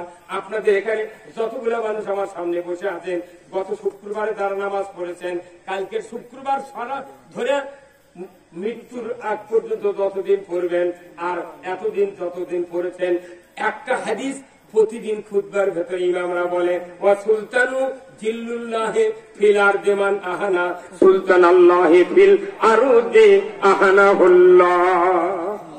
এই পড়েন কিনা? শোনেননি আপনারা হাদিস? ভাই শোনেননি? এর অর্থ কি জানেন? এই একটা হাদিস প্রতিদিন সানি খুতবার ইমামরা আমরা পড়ি। ওয়া সুলতানু জিল্লুল্লাহ, আল্লাহু আকবার। ন্যায়পরায়ণ শাসক আল্লাহর ছায়া সদৃশ্য। যারা ন্যায়পরায়ণ শাসক কায়েমের বিরোধিতা করে তারা যেন স্বয়ং আল্লাহর সাথে বিরোধিতা করলো। সারাদিন নামাজ পড়ে রোজা করে কি লাভ হলো? অথচ কোরআন পড়ে হাদিস পড়ে, কোরআন শুনে হাদিস শুনে দিব্যি বিরোধিতা হচ্ছে। আর একমাত্র কারণ বক্তারা কোরআন পড়লো, ইমামরা কোরআন পড়লো, কিন্তু সাধারণ মানুষ কোরআন পড়ে না। এই যে যারা তারাবির নামাজে 1 মাস নামাজ আদায় করতেন, তারাবি কারা কারা হাত তোলেন তো? তারাবি কারা কারা? সেইরকম যারা তারাবির জামাতে 1টি মাস নির্ধারিত 1 মাস তারাবি আদায় করেছি, এই লোকগুলি মসজিদে এইবার নয়, গত 52 বছর ধরে এই দেশে 1 মাস করে তারাবি হতে 52 মাস। আল্লাহর ইজ্জতের কসম, এই গত তারাবির নামাজ যারা হাজির হয়েছিলেন, বলেন তো ওই যে ইমাম তারাবি পড়াছেন, সূরা হোক আর খতম হোক, বলুন তো একটা মাসের ভিতরে ওই মুসল্লিদেরকে কি 10টা আয়াতের মানে কি ইমাম কছে? কিছু পায়নি। বরং তো দুটো একটা কথা খবর লাগলি মোতাল্লিক হচ্ছে হুজুর তোমার আর তাই খালি গড় গড় করে পড়বি, তাই হচ্ছে শ্রেষ্ঠ ইমাম। তাহলে যারাই নামাজ 5 ওয়াক্ত পড়ে তারাই তারাবি হাজির হয় 53 বছরে 53 মাস। অথচ একটা ইমাম, একটা খতমে তারাবির ইমাম, একটা সূরা তারাবির ইমাম 10টা আয়াতে 30 দিনে 30টা আয়াত তো দূরের কথা, 10 আয়াতের মানে কয় না। এই বাংলাদেশের সমস্ত ইমানদারেরা যারা পাক্কা নামাজি তারাই তারাবির নামাজে হাজির হয়। এই লোকগুলো দীর্ঘদিন হলে কোরআন শোনে না, বাড়ি পড়ে না, অর্থ বোঝে না। তাহলে এরা কোরআন না শুনে আর না পড়ে এরা এমন অজ্ঞ হয়ে গেছে। এখন আমরা যারা কোরআন পড়ে কথা বলিচ্ছি আমরা হলাম দোষী, আর যারা কোরআন পড়ে বক্তৃতা দেয় না তারা হচ্ছে তুলসী। এই আমার বাংলাদেশে একটা বক্তা আছে, তাই কথা চাপায় নবাব বাড়ি, তাই কথা যে প্রস্রাব করে ঢিলে গ্রুপ করার দরকার নেই, তাই পানি দিয়ে ধুয়ে উঠছে। তোর এতগুলো কোরআন কথা আছে, তোর সেগুলো বাদ দেয়, তোর এটা কোয়া লাগবে কথা কয় না রে বা। তুই আমার কাছে কোরআন শরীফ কালমা খুঁজে পাইনি, তোর এটা কে সুন্দর ভাষা দেশ সুদে করে টাকা লিয়া পর্দা লিয়া চুরি ডাকাতি রাহাদানি দিয়ে কত লুটপাট হচ্ছে সেগুলোর কোয়া নেই। তোর এই পেশাব করা আর কালমালে তোর কি কি বাজিছে? তোর দেখে মারিয়া ফেলে দিল বাড়ি কত কোন টাকা।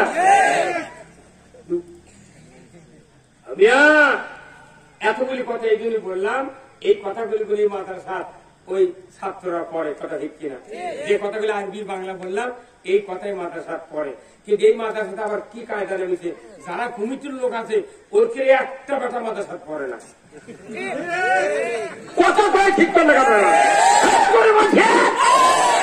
ওরা কথা আমরা মানুষের বেটা মুলবি বানাবো, আর আমার বেটা মুলবি মানে বিক্রি করে খাবি। ওই এসপি বানাচ্ছে, তার টিউনো বানাচ্ছে, বড় বড় আর্মি মেজর বানাচ্ছে, আর মেডিকেল অফিসার ইঞ্জিনিয়ার বানাচ্ছে। আর গরিব মানুষের বেটা ওই কুড়ি আজ একটা পাগড়ি দেওয়ার কথা ছিল, বাইরে তো রংপুর মানুষের এটি পড়ছে, আর এর কমিটির বেটাটা কেজিত পড়ছে। কেজিত করে 22 বছর বেদি হয়, উনি একটা গেলে হাত ধরছে। আপনি বলেন, আপনি যদি একটা সন্তানকে জানাজা করার মতো তৈরি করতে না পারেন, আপনি যদি একটা সন্তানকে মৃত্যুর সময় কোরআন পড়াতে না পারেন, পড়াতে শুনতে না পারেন, আপনি পিতা হিসেবে ব্যর্থ।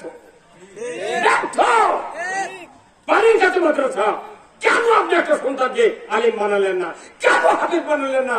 আপনি জানেন এই তালবে এলেম, এই হাফিজের দাম কত, একটা আলিমের দাম কত? আপনি তো জানেন না। তখন বলছে হুজুর আমার তো ছেলে নেই, খালি নিয়েছ। তোর তো নিয়েছিল হবি, তুই কোন মনোযোগ বাড়ি দিয়ে গেছিল? ওই সবার সমিতি হলে ওই মাথা ফেলে দেখছিল না, জুম্মার ওই ছুটতে আনা ঘর নাই ওই ইয়ে, আর মুয়াজ্জিন থাকে সেই পুটরি ও হুজুর খান কত হুজুর ফাইন টাকা। তোর বাড়ি কি?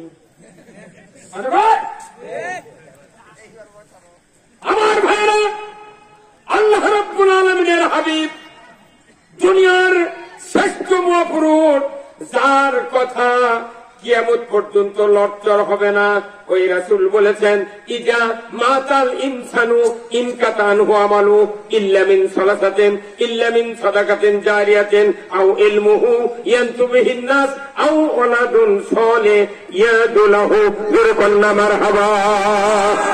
আমার রাসূল বলেছেন, ও দুনিয়ার উম্মতেরা, আমি তোমাদেরকে জানিয়ে দিচ্ছি, মানুষ মরে যাবে, মৃত্যুর পর সমস্ত আমল বন্ধ হয়ে যাবে, মাত্র 3টা আমল জারি থাকবে। 1 নম্বর মসজিদ। কার ঘর? মসজিদ কার ঘর? মাদ্রাসা কার ঘর? রাসূলের ঘর। মসজিদ, মাদ্রাসা, school, college, culvert, bridge, tube well, পুকুর, পুষ্করণী, বৃক্ষরোপণ, এইগুলো সদকায়ে জারিয়া। এই কাজ যারা করবে কিয়ামত পর্যন্ত সওয়াব পাবে। দরকার আল্লাহু আকবার।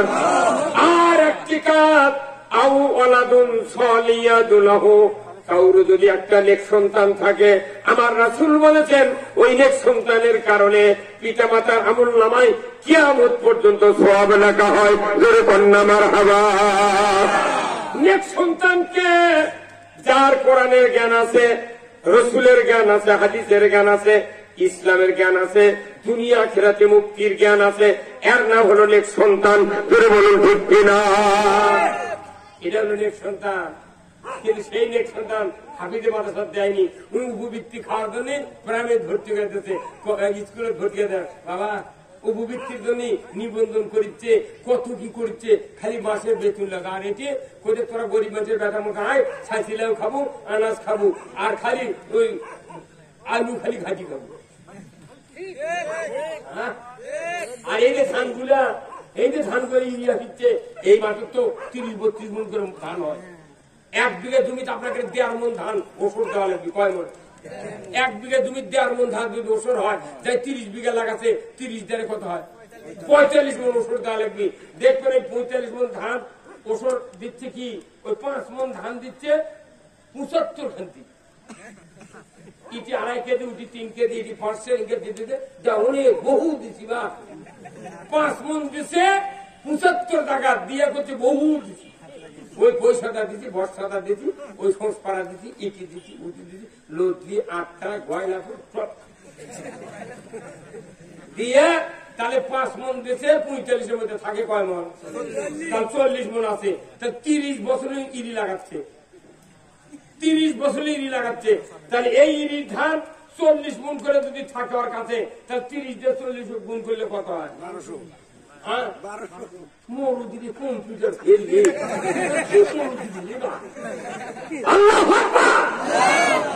মনে হচ্ছে আগে বোধ আমি ওরা কম দিকে হিসেব করে কি কোথায় মাসাইল 1200 মন ধান, 1200 মন ধান। এটা আল্লাহর বান্দা, গরিবের, এতিম, অসহায়, দিন যারা চায় এবং মুসাফির, ঋণগ্রস্ত, এই দ্বীনি ইলম শিক্ষার খাত, এই 8টা খাতে আল্লাহ কোরআন বলছেন ইন্নামাস সাদাকাতুল লিল ফুকারা ওয়াল মাসাকিন ওয়াল আমিলিনা আলাইহা মুআল্লাফাত কুলুব ওয়াবনিস সাবিল ফি সাবিলিল্লাহ। এই 8টা খাতে এই ধান ওষুধের ধান দেওয়া লাগবে। কিন্তু 5 মন দিয়ে 40 মন শুকিয়ে নিয়ে দেন, ছাদের উপর তুলে থাকবে। তাহলে 40 মতো 30 দিয়ে 40 গুণ করলে 1200 মন হচ্ছে। তাহলে 1200 মন ধান দিয়ে আমাকে মোট জমি আল্লাহ কটলেছে। ধান কার? আল্লাহ।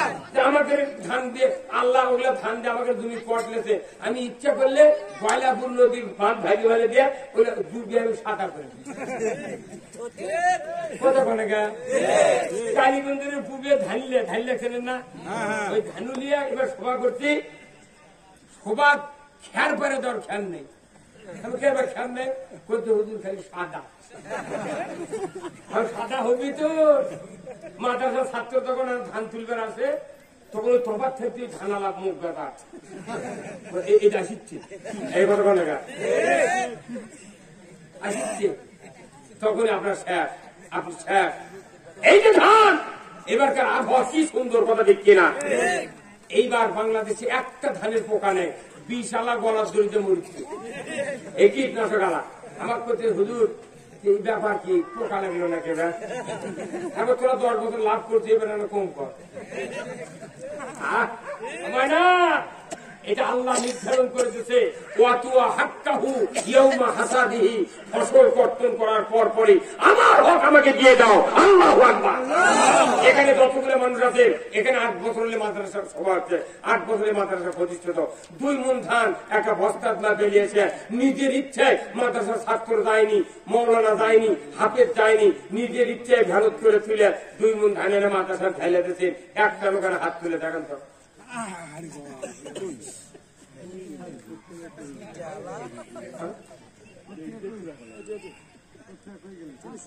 কতক্ষণ মিয়া আপনি জানেন ওই তালবেলের দাম কত, ওই হাফেজের দাম কত জানেন?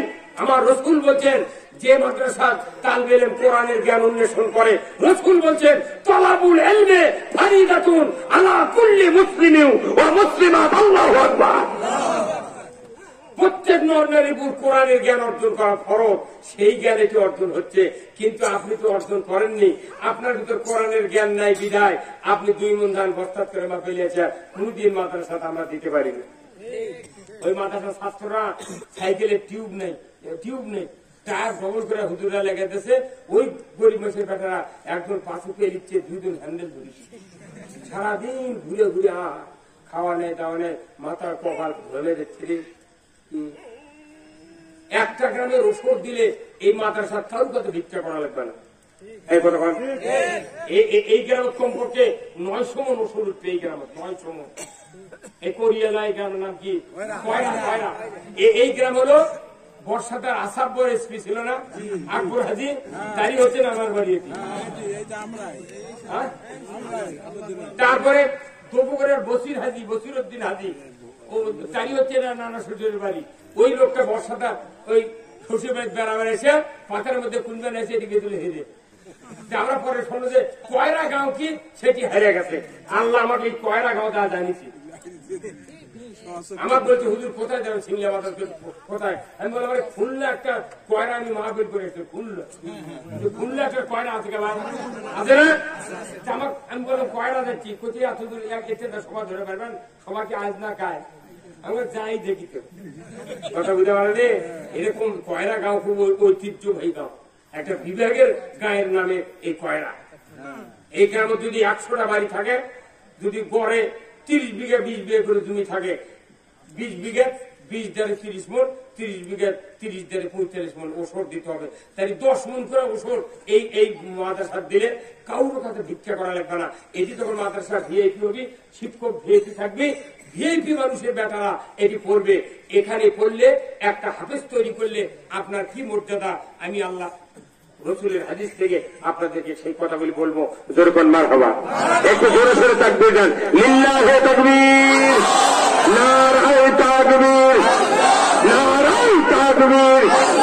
আল কোরআনের আলো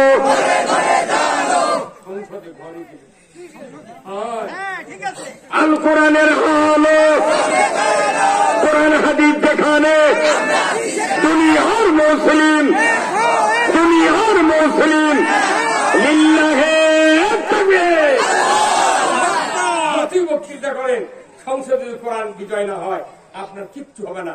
আপনাকে এখানে ভাই এই যে লদ্দি বাজারে গ্রিলের দোকানদার নেই, ওই আত্রা আছে গ্রিলের দোকানদার, ওরা কি ওই ঝালাই করে জানলা দরজা বানায় না? দেখবেন ওই গ্রিলের BSRM এর স্কোয়ার বার দিয়ে জানলার গ্রিল বানাচ্ছে গ্রামীণ চেকের।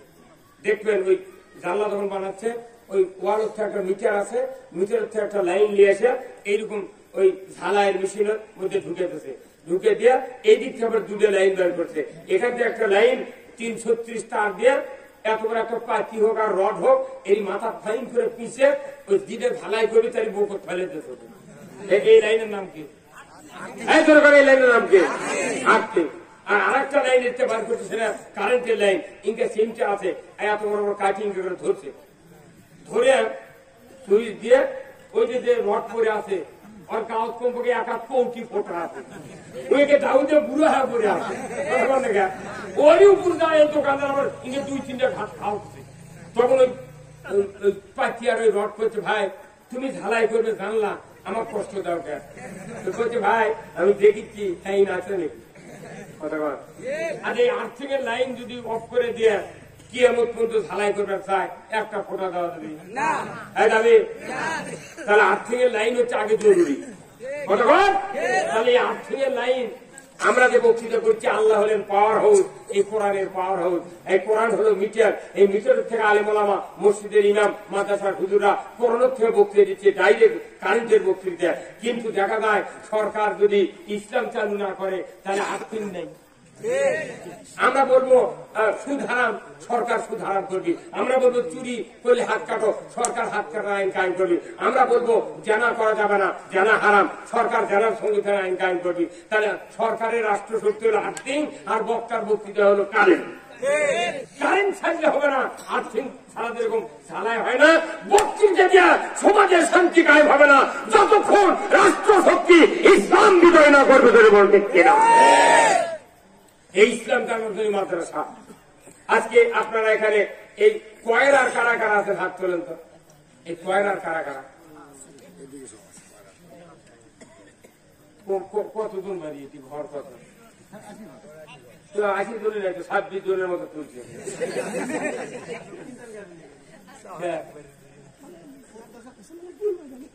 বুঝছেন? এটা কি চারটিখানি কথা? আমি কোরআন পড়বেন না, সন্তানকে আলিম বানাবেন না, হাফেজ বানাবেন না, কোরআনের জ্ঞান অর্জন করবেন না, বক্তারা কোরআনের কথা বলি আপনি আমার প্রতিবাদ করবেন, কিংবা চুপ করে বসে থেকে মনে মনে করবেন কয় কি রে এতক্ষণ সোয়াব 4 বছর ঢাইলে দিবি। শোনেন, আল্লাহ নবী বলেছেন কি শোনেন, মানুষের মৃত্যুর স্বাদ চাকরি হবে, এটা মানুষ নয়, প্রত্যেকটা মখলুকাত। কুল্লু নাফসিন যায়িকাতুল মাউত, প্রত্যেক জীবনের মৃত্যুর স্বাদ চাকরি হবে। কার কথা? আইনামা তাকুনু ইউদরিকুমুল মাউতু ওয়ালাউ কুনতুম ফি বুরুজিম মুশাইয়াদা।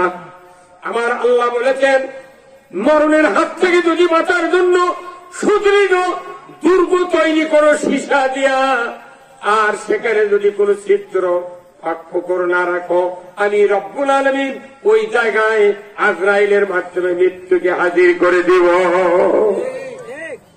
মরণের হাত থেকে কেউ বাঁচতে পারবেন না। আমার রসুল বলেছেন, একটা মানুষের যখন অন্তিম শয্যার সময় এসে যায়, জাকানদানি শুরু হয়ে যাবে, আজরাইল এসে যাবে, ওই সময় শয়তান বাবার সুরতে ডান দিকে বসে, মায়ের সুরতে বাম দিকে বসে, দুইজনই শয়তান, অবিকল বাবা অবিকল মা। বাবার সুরতের শয়তান বলে, বেটারে 50 বছর আমি মাথার ঘাম পায়ে ফেলে তোমাকে লালন পালন করেছিলাম, আমি তোমাকে না খাইয়া তোমাকে খাওয়াইছি রে বেটা, ঔষধের ব্যবস্থা করেছি গোসল না করিয়া, দুপুরবেলা ভাত না খাইয়া, ও বেটা আমি ঈদের দিনে নতুন জামা কাপড় না পরিয়া তোমাকে পরাইছি রে বেটা, সারা জীবন তোমাকে মাথায় করে কোলে করে আমি মানুষ করেছি রে বেটা, আমি মরণের সময় ইহুদি ধর্ম গ্রহণ করে মারা গেছে, তুমি ইহুদি হইয়া মরো। শোনা যাবি ওই শয়তানের কথা, কিন্তু অবিকল বাপ অবিকল।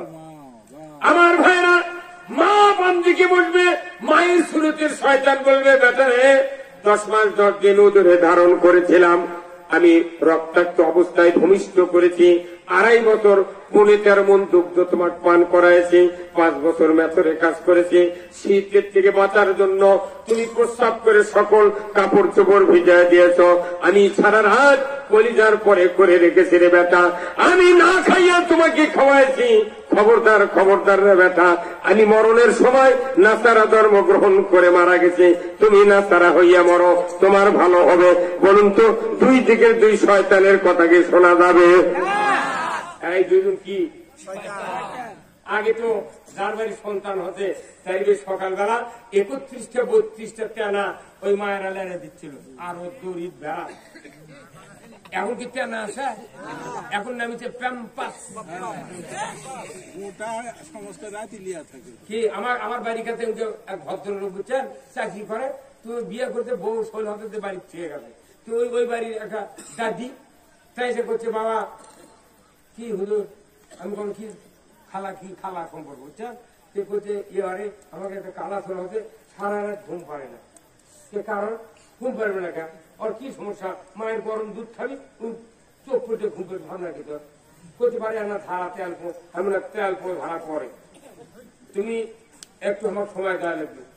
2 ঘন্টা টাইম নিয়েছি, একটা আমার বাড়ির কাছে একটা দাদি হয় আমার, তাই আসছিল, ওর 20 টাকা দেবো সকালবেলা দিয়ে, কোনো দাদি তুমি রাত ওরকে বাড়ির চারিদিক ঘুরিয়ে আমার কাছে তদন্ত করে দেওয়া, ওর চারিদিক বাড়ির চারিদিক টোপলা টাপলি কিছু পড়ে আসে না, ওই যা দেখে করছে, বা ওরকে বাড়ির চারিদিক পলিথিনও বোঝা যায় না, কাপড়ও বোঝা যায় না, ওই যে লুচো লুচো সব পড়ে আসে, লুচো লুচো পড়ে আসে।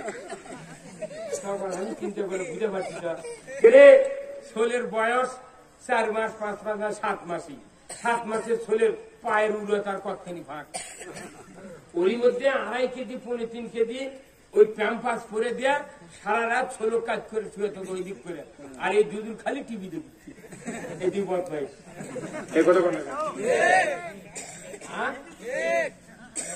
সারা রাত 3.5 কেজি পেশাব পায়খানা হতে, ওর তেনাও ধোয়া লাগছে না, সকালবেলা উঠে ওটা খুলে ফেলে সন্তান আর ফুল বাবু আগেকার তেনা দিয়ে দিলে শোল মানুষ হতে, ওকে কোনো ডায়াবেটিস নেই, এখন দিলে প্যাম পাথর হচ্ছে, আগেকার যে তেনাদের হচ্ছে তাও ওরই মধ্যে 2-4 জন বাপক মারিচ্ছে। দিনাজপুর গিয়ে সভা করবেন, এক বুড়ো মন্দিরে করছে, 6 বছর একটা ব্যথা হতা, সে করছে হুজুর এরা তদবির করে দেবেন। কি তদবির? বলছে আমার একটা ব্যথা আছে 11 বছর বয়স, খেয়ে বেড়াতো হুজুর, কখন যে মারবি আমার ভয় ধরে, মারবি বাবু মারবি, বাবু সুমা খাওয়া লাগবি, ও বাপের দিক তাকালি হবে সব। আল্লাহ রসুল বলছেন পিঠের চেয়ারের দিকে নেক নজরে তাকাবি, সাথে সাথে হাত চাপটা মাবুর কবুল হবে সব। এই যে বাংলাদেশ এখন 6 লাখ 7 লাখ টাকা হাজি হওয়া লাগছে, এখন হজ না করে খালি বাপের চেয়ারের দিকে খালি নেক নজরে তাকাবেন, টেকা ছাড়া, কুরবানি ছাড়া, তোয়াব ছাড়া আপনার হজের সব হবে। কি কথা ঠিক কিনা? এখন করছে হুজুর তদবির করে দেন, খালি সেই ব্যথা ধ্যান করে শোনেন। তদবির পরে আপনার এই ব্যথা যখন হাসে, মায়ের কি দুধ পাইছিল, বলছে না হুজুর তোলা খাচ্ছে। এখন কি তোলা খাচ্ছে? বলছে রেড কাউ। যেমন রেড মানে কি? বলছে লাল, গাউ মানে গাবি। গরুর দুধ খিলেছেন হয়নি, তুমি যে আপনাকে একদিন ভিসে মেরে ফেলে দেয়নি, আপনার কপাল ভালো। এই কথা ঠিক কিনা?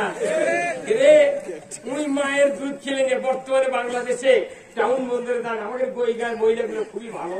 টাউনের মহিলা কয় যেমন আছে তেমন রাখবো, নষ্ট করবো না। আর একজন করে যেমন আছি তেমন রাখবো, বউ হবো না।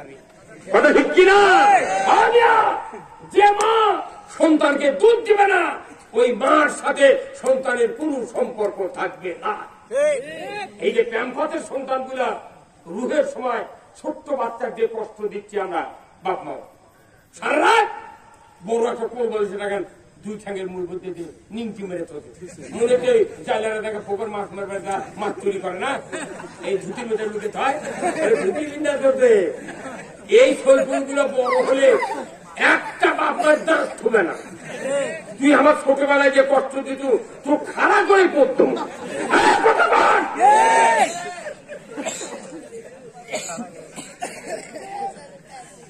এত এত আধুনিকতা কেন?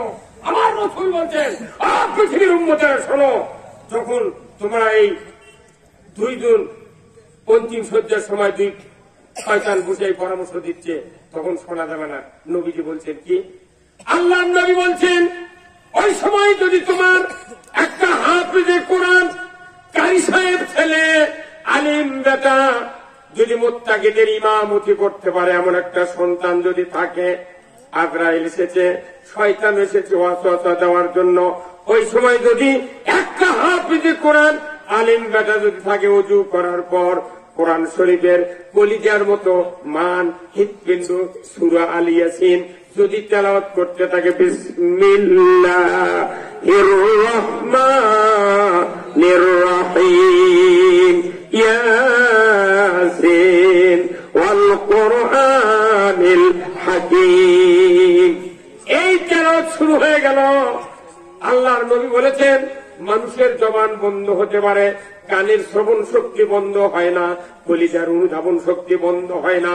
যে সন্তান কোরআন শোনাতে লাগলো অন্তিম শয্যায় মা বাবাকে, আমার রসুল বলেছেন ওই সময় বাবা অন্তর দিয়ে অনুধাবন করতে পারে, এই তো আমার সেই সন্তান যার জবানে আজকে কোরআন শুনতেছি, এই তো আমার সেই সন্তান যাকে কয়রাত নুরানি হাফিজা মাদ্রাসায় মাথায় করে টোপলা নিয়া, কাঁধে করে ব্যাগ নিয়া আমি 3.5 বছর থেকে 4 বছর পর্যন্ত হাফিজে কোরআন বানিয়েছিলাম। আজকে মরণের সময় শয়তানের ওয়াসওয়াসা থেকে বাঁচার জন্য আমার এই কলিজার টুকরা সন্তান কোরআন শোনায়া দিচ্ছে। নবীজি বলেছেন, ওই কোরআন শুনে বাবা মা যখন অনুধাবন করবে, এটা আমার সন্তানের জবানের বাণী।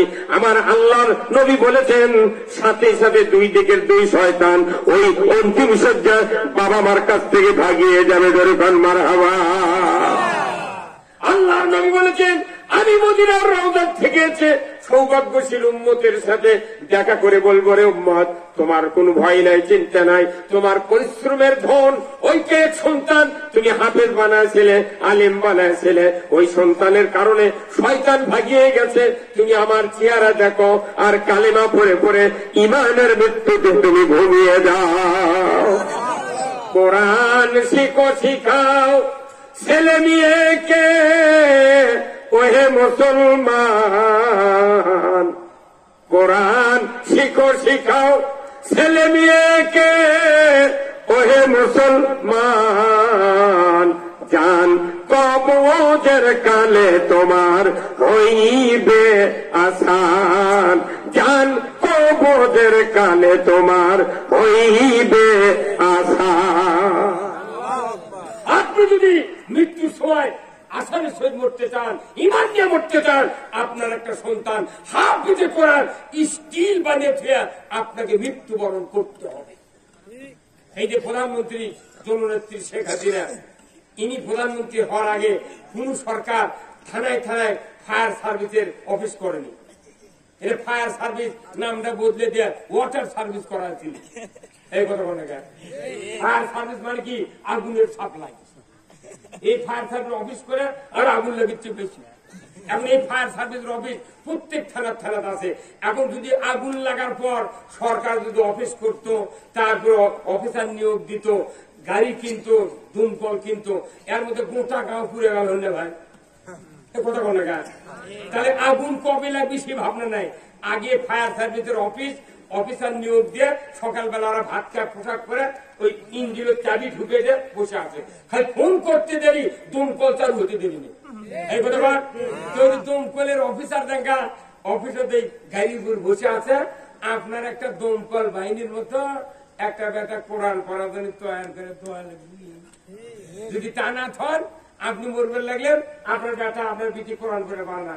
ওই মসজিদের ইমাম আর এই মাদ্রাসার হুজুর ডাক করে রাখছে। এখন এক ডাকে এলে আসবে তাকে ওই ইরির ধান আলা মুখর হয়ে গেছে, আলু পানি শীত হয়ে গেছে। এক ডাকে এলিয়ে যাতে যাতে আজরাইল ধান লিয়া কাশাবাড়ি সুইচ গেট পাড়া এই কথা বল না। লাভ কি? আপনার জীবন ব্যর্থ। কোরআন শুনলি আল্লাহ আপনার ইমানের মৃত্যু দেবে, রসুল বলেছে। এটা তো গেলে একটা ঠিক, 2 নম্বর ঠিক শোনেন, আপনি একটা বেটার ইমাম বানালেন না, জানাজা করার মতো ইমাম নেই, অথচ কোরআন শরীফে আল্লাহ কি সুন্দর একটা আয়াত দিয়েছে, পিতা মাতা তোমরা আমার কাছে দোয়া করো, কি রব্বানা হাব লানা মিন আজওয়াজিনা ওয়া যুররিয়াতিনা কুররাতা আয়ুন ওয়াজআলনা লিল মুত্তাকিনা ইমামা। ও দুনিয়ার পিতা মাতা তোমরা দোয়া করো, আমি আল্লাহ আমার কাছে আমাদের সন্তান সন্ততি আমাদের স্ত্রী পরিবারদেরকে তুমি হেদায়েতের রাস্তায় উঠাও, আর সন্তানগুলিকে ছেলে সন্তানগুলিকে তুমি মুত্তাকিদের ইমাম বানাও। আর ওই সন্তান যদি মুত্তাকিদের ইমাম হয়ে যায় আমি ওই সন্তানের দিক তখন তাকাবো। আল্লাহ বলেছেন আমি তোমাদের চক্ষুদয়কে শীতল করে দেব। পুরানো এসপি বানানোর কথা নাই, দারোগা বানানোর কথা নাই, ওই নেতা ইঞ্জিনিয়ার ডাক্তার বানানোর কথা নাই। ওই 5 পাস করতেনি, ও প্রাইভেট টিউশনি, ও ওই কি কয় একের ভেতর অনেক আল আরাফা আল আকাবা এগুলো পরে গাইড টাইপ পরে বাবা পর পর পর কারেন্ট চলে গেলে মায়ে হাত পায় ফার্স্ট ডিভিশন পাওয়া জিপিএ 5 পাচ্ছে। অথচ মাদ্রাসা কোন এতগুলো ছাত্র পড়ে, কারো মা কোন মাদ্রাসা আসে না। আর টাউন বন্ধু দা দেখে কেজি দিয়ে দেয়, মা ওই পুচ্ছ না বিটিআর বেটা স্কুলে ঢুকে দেয়, ওই খেতা ছেলে করতে আওতা করলে একটা খেলার মাঠা। দুঃখের বিষয়, আপনার সন্তান যদি মুত্তাকির ইমাম বানাতে চান আপনার পিতা মাতাকে দোয়া করতে হবে, তাহাজ্জুদ করে, আল্লাহ আমার সন্তানকে তুমি নেককার পরহেজগার মুত্তাকির ইমাম বানাও। আল্লাহ আরেক জায়গায় বলেছেন তুমি দোয়া করো রব্বি হাবলি মিনাস সালিহিন। কোথায় মুসলমান বাপ মা মোনাজাতই শোনেনি, আমাদের এক ইমাম ওই প্রতি ওয়াক্তে 10 বছর 11 বছর হলে দোয়া করে রব্বি হাবলি মিনাস সালিহিন। ওটা কবি ত্যাগ মুক্তাদি সালাক উনি করতে গেলে একই দোয়া সারা জীবন কয় কারণটা কি? তাহলে হুজুরের চেম্বার দেখা হুজুর এই দোয়াটা করার মানে কি? কোথায় আমি মানে জানি না বা দোয়া করা লাগে তাই শুনে করছি।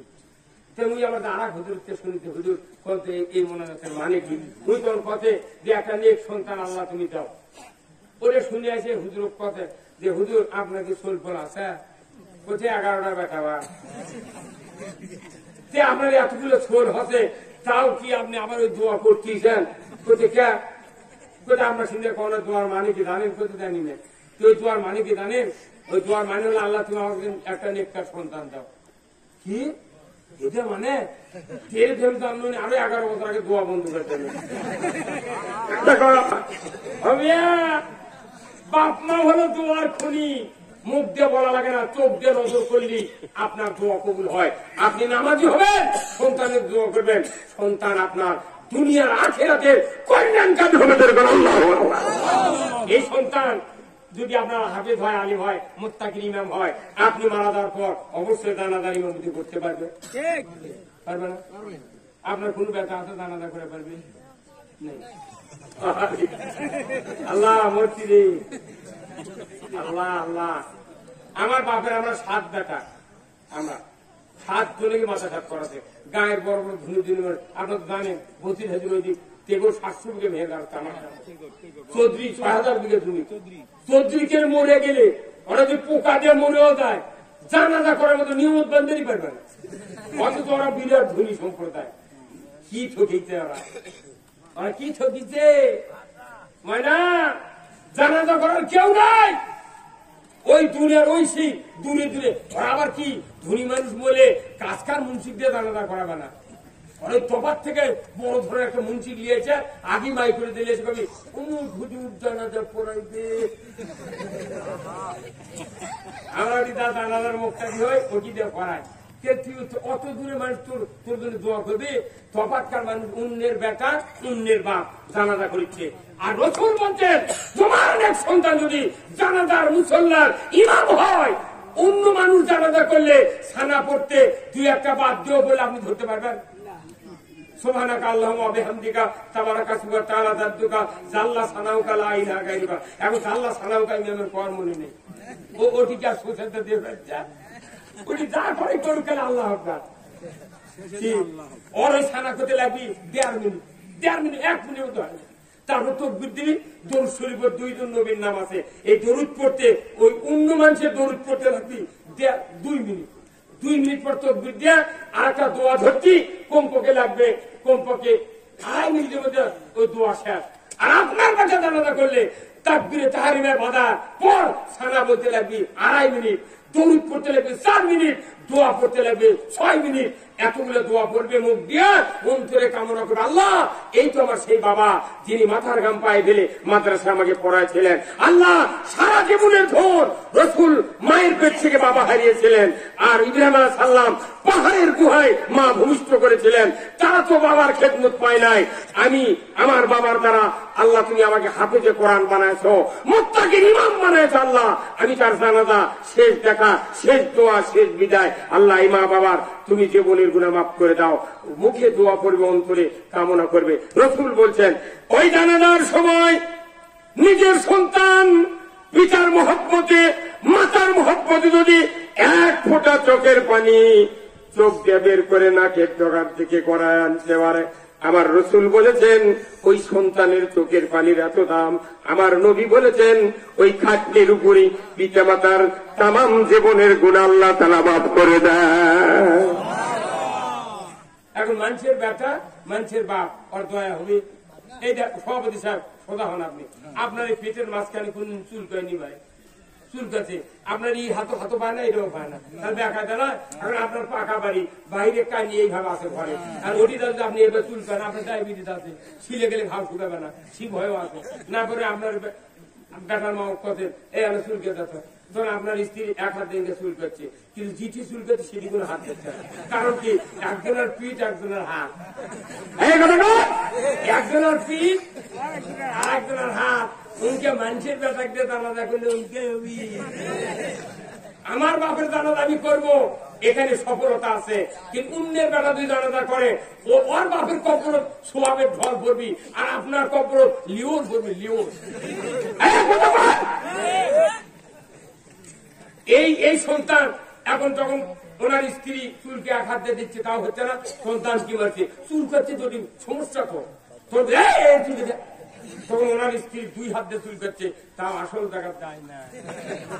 নিজের হাতে নিজে চুল কাটলে যে পরিতৃপ্তি, যে আরাম, ওই রকম অর্থে কোটি কোটি গুণ আরাম নিজের সন্তান জানাজা করলে।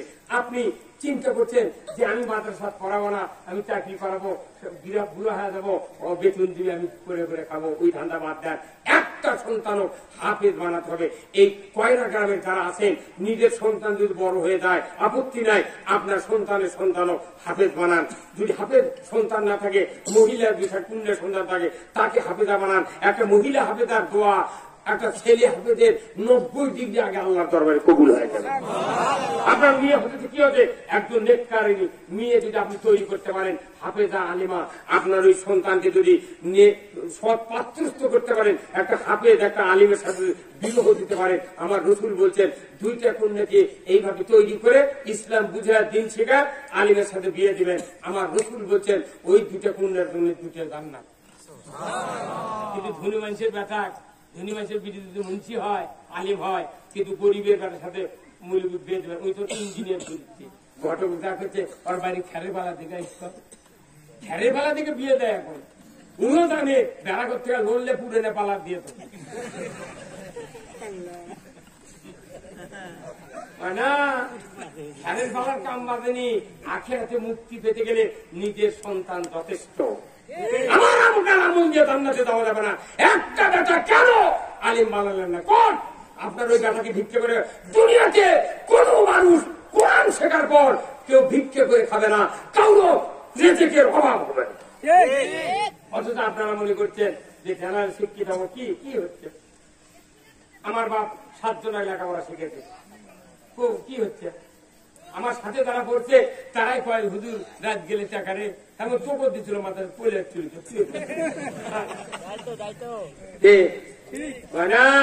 অনুরোধ করছি একটা বেটাকে আলিম বানান, হাফেজ বানান। একটা হাফেজের কত মর্যাদা! কিয়ামতের ময়দানে পিতা মাতার মাথায় নূরের তাজ পরিয়ে দিবে আল্লাহ। তাম পৃথিবীর কোটি কোটি হাজার হাজার কোটি মানুষ হাসরের ময়দানে থাকবে। খালি হাফেজ যারা হবে হালালকে হালাল জানে, হারামকে হারাম জানে। এই হাফেজ দুনিয়াতে বিদায় হয়ে গেল কোরআন জানে। কিয়ামতের দিন মা এবং বাবার মাথায় নূরের তাজ পরিয়ে দেবেন কে? আল্লাহ। এটা কি চারটিখানি আমার দেখে দুনিয়ার হাফেজ হলে কোন হাফেজের পাগড়ি আজকে পাগড়ি দিলেন না। এই হাফেজের পাগড়ি দিতেন, ওনার বাপক মোবাইল করে আনে, ওনার মাথা তো পাগড়ি, ওনার বাপের মাথা তো টুপি, যাই জাগি লাগিছে তারও মাথার টুপি। শুধু কি চাই? আল্লাহ রসুল বলছেন একজন হাফেজ যদি হালালকে হালাল জানে, হারামকে হারাম জানে, দুনিয়ার থেকে বিদায় হয়, কিয়ামতের দিন 10 জন ব্যক্তিকে সুপারিশ করবে। কয়জন? 5 গ্রুপে 10 জন। প্রথম গ্রুপ হলো পিতা মাতা, দ্বিতীয় গ্রুপ হলো দাদা দাদি, তৃতীয় গ্রুপ হলো নানা নানি, চতুর্থ গ্রুপ হলো শ্বশুর শাশুড়ি। আর যে এক গ্রুপ থাকলো, একটা হলো শিক্ষক যারা শিখাবি, আর যারা জাগির রাখলো তাদের মধ্যে, আর নয় কমিটির মধ্যে যারা দান করলো খয়রাত করলো, এর মধ্যে থেকে একজন, আর মাদ্রাসার হুজুর একজন। আর এই 4 গ্রুপ 4 জন 8 জন, এই 10 জন সুপারিশ করে আল্লাহ জান্নাতে দেবে। তাহলে আপনার সন্তান হাফেজ বানানোর দরকার আছে না নাই? আমার নবী বলেছেন, মিশকাত শরীফের হাদিস, রাসূল বলেছেন, ও দুনিয়ার মানুষেরা তোমরা শোনো, খায়রুকুম মান তাআল্লামাল কুরআন ওয়া আল্লামা। তারাই হতে উৎকৃষ্ট যারা হলো নিজে কোরআন শেখে, অপরকে শিক্ষা দেয়। কোরআন শিখলো, বাবা মা মারা গেল, আজকে আসরের সময় মাটি হয়ে গেল, আগামীকাল রবিবার ফজরের নামাজের পর কোন হাফেজ সন্তান ধরে বাবার কবরের পাশে দাঁড়িয়ে সূরা ইয়াসিন দাঁড়িয়ে দাঁড়িয়ে যদি 41 দিন ধরে তেলাওয়াত করতে পারে, একজনও মিস করে না, দাফনের পরের দিন থেকে আমার নবী বলেছেন ওই পিতামাতার কবরে আযাব কিয়ামত পর্যন্ত আল্লাহ মাফ করে দেয়।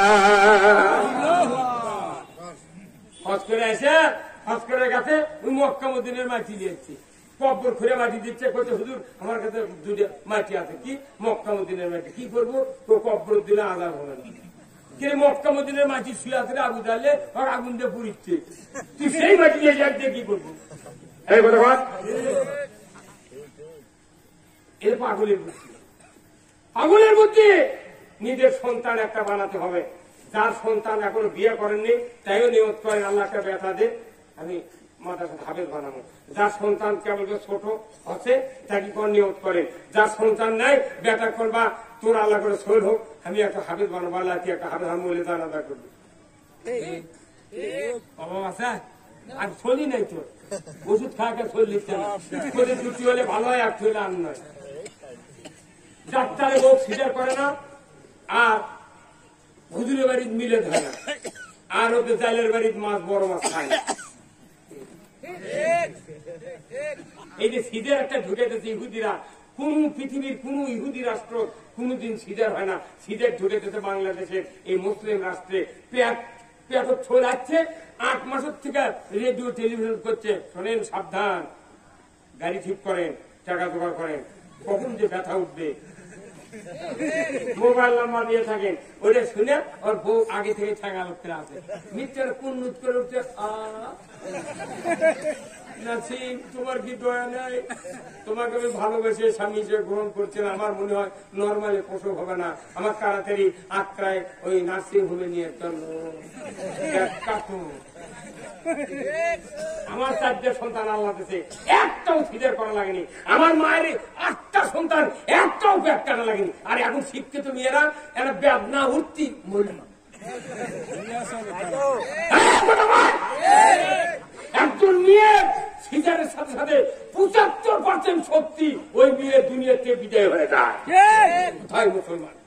খালি নামাজ রোজা করলে হবে না, আপনার সন্তান বানানোর অধিকার আছে, কিন্তু দুটো সিদের করছে আর চললে বুদ্ধি নেই। এখন এই বক্তৃতা শুনে বাড়িতে খালি বউ কবি কি অকাম করছি রে, অসম হয়ে গেল এবার না। অনুরোধ করতেছি, একটা সন্তান নাতি হোক, বেটা হোক, ছেলে হোক, এনা হাফেজ বানান দে। কারা কারা দিবেন না হাত তোলেন তো দেখি তো। এই মাদ্রাসার দিবেন কারা কারা হাত তোলেন? এতক্ষণ লাগে হাত তুলতে, এতগুলো বক্তৃতা করেন তাও সাহস হয় না। এই যারা বিয়ে করেনি তারাও হাত তোলে, যারা বিয়ে করেনি একটা বিয়ে করেনি তার ছিল ব্যথা চলবি। কারণ নিয়তির উপর ইন্নেমা না মনবে নিয়াজ, নিয়তির উপর কর্মশীল। লক্ষ্য করে ধরে বল ঠিক কিনা? বক্তৃতা করে লাভ আছে? শুনিচ্ছেন না তো, শুনিচ্ছেন না? আমার 3টে ছেলে, 3টে কামেল পাঠ, 3টে এমএ পাঠ।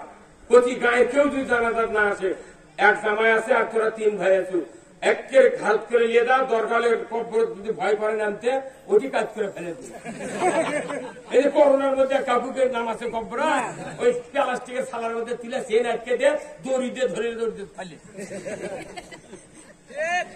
করোনা ছাড়া বাঙালি উজুল হয়। অনুরোধ করছি, এই মাদ্রাসা কিয়ামত পর্যন্ত কায়েম হয় থাক, চলুক ভালোভাবে। কারা কারা তার দুহাত তুলে দেখান, কারা কারা?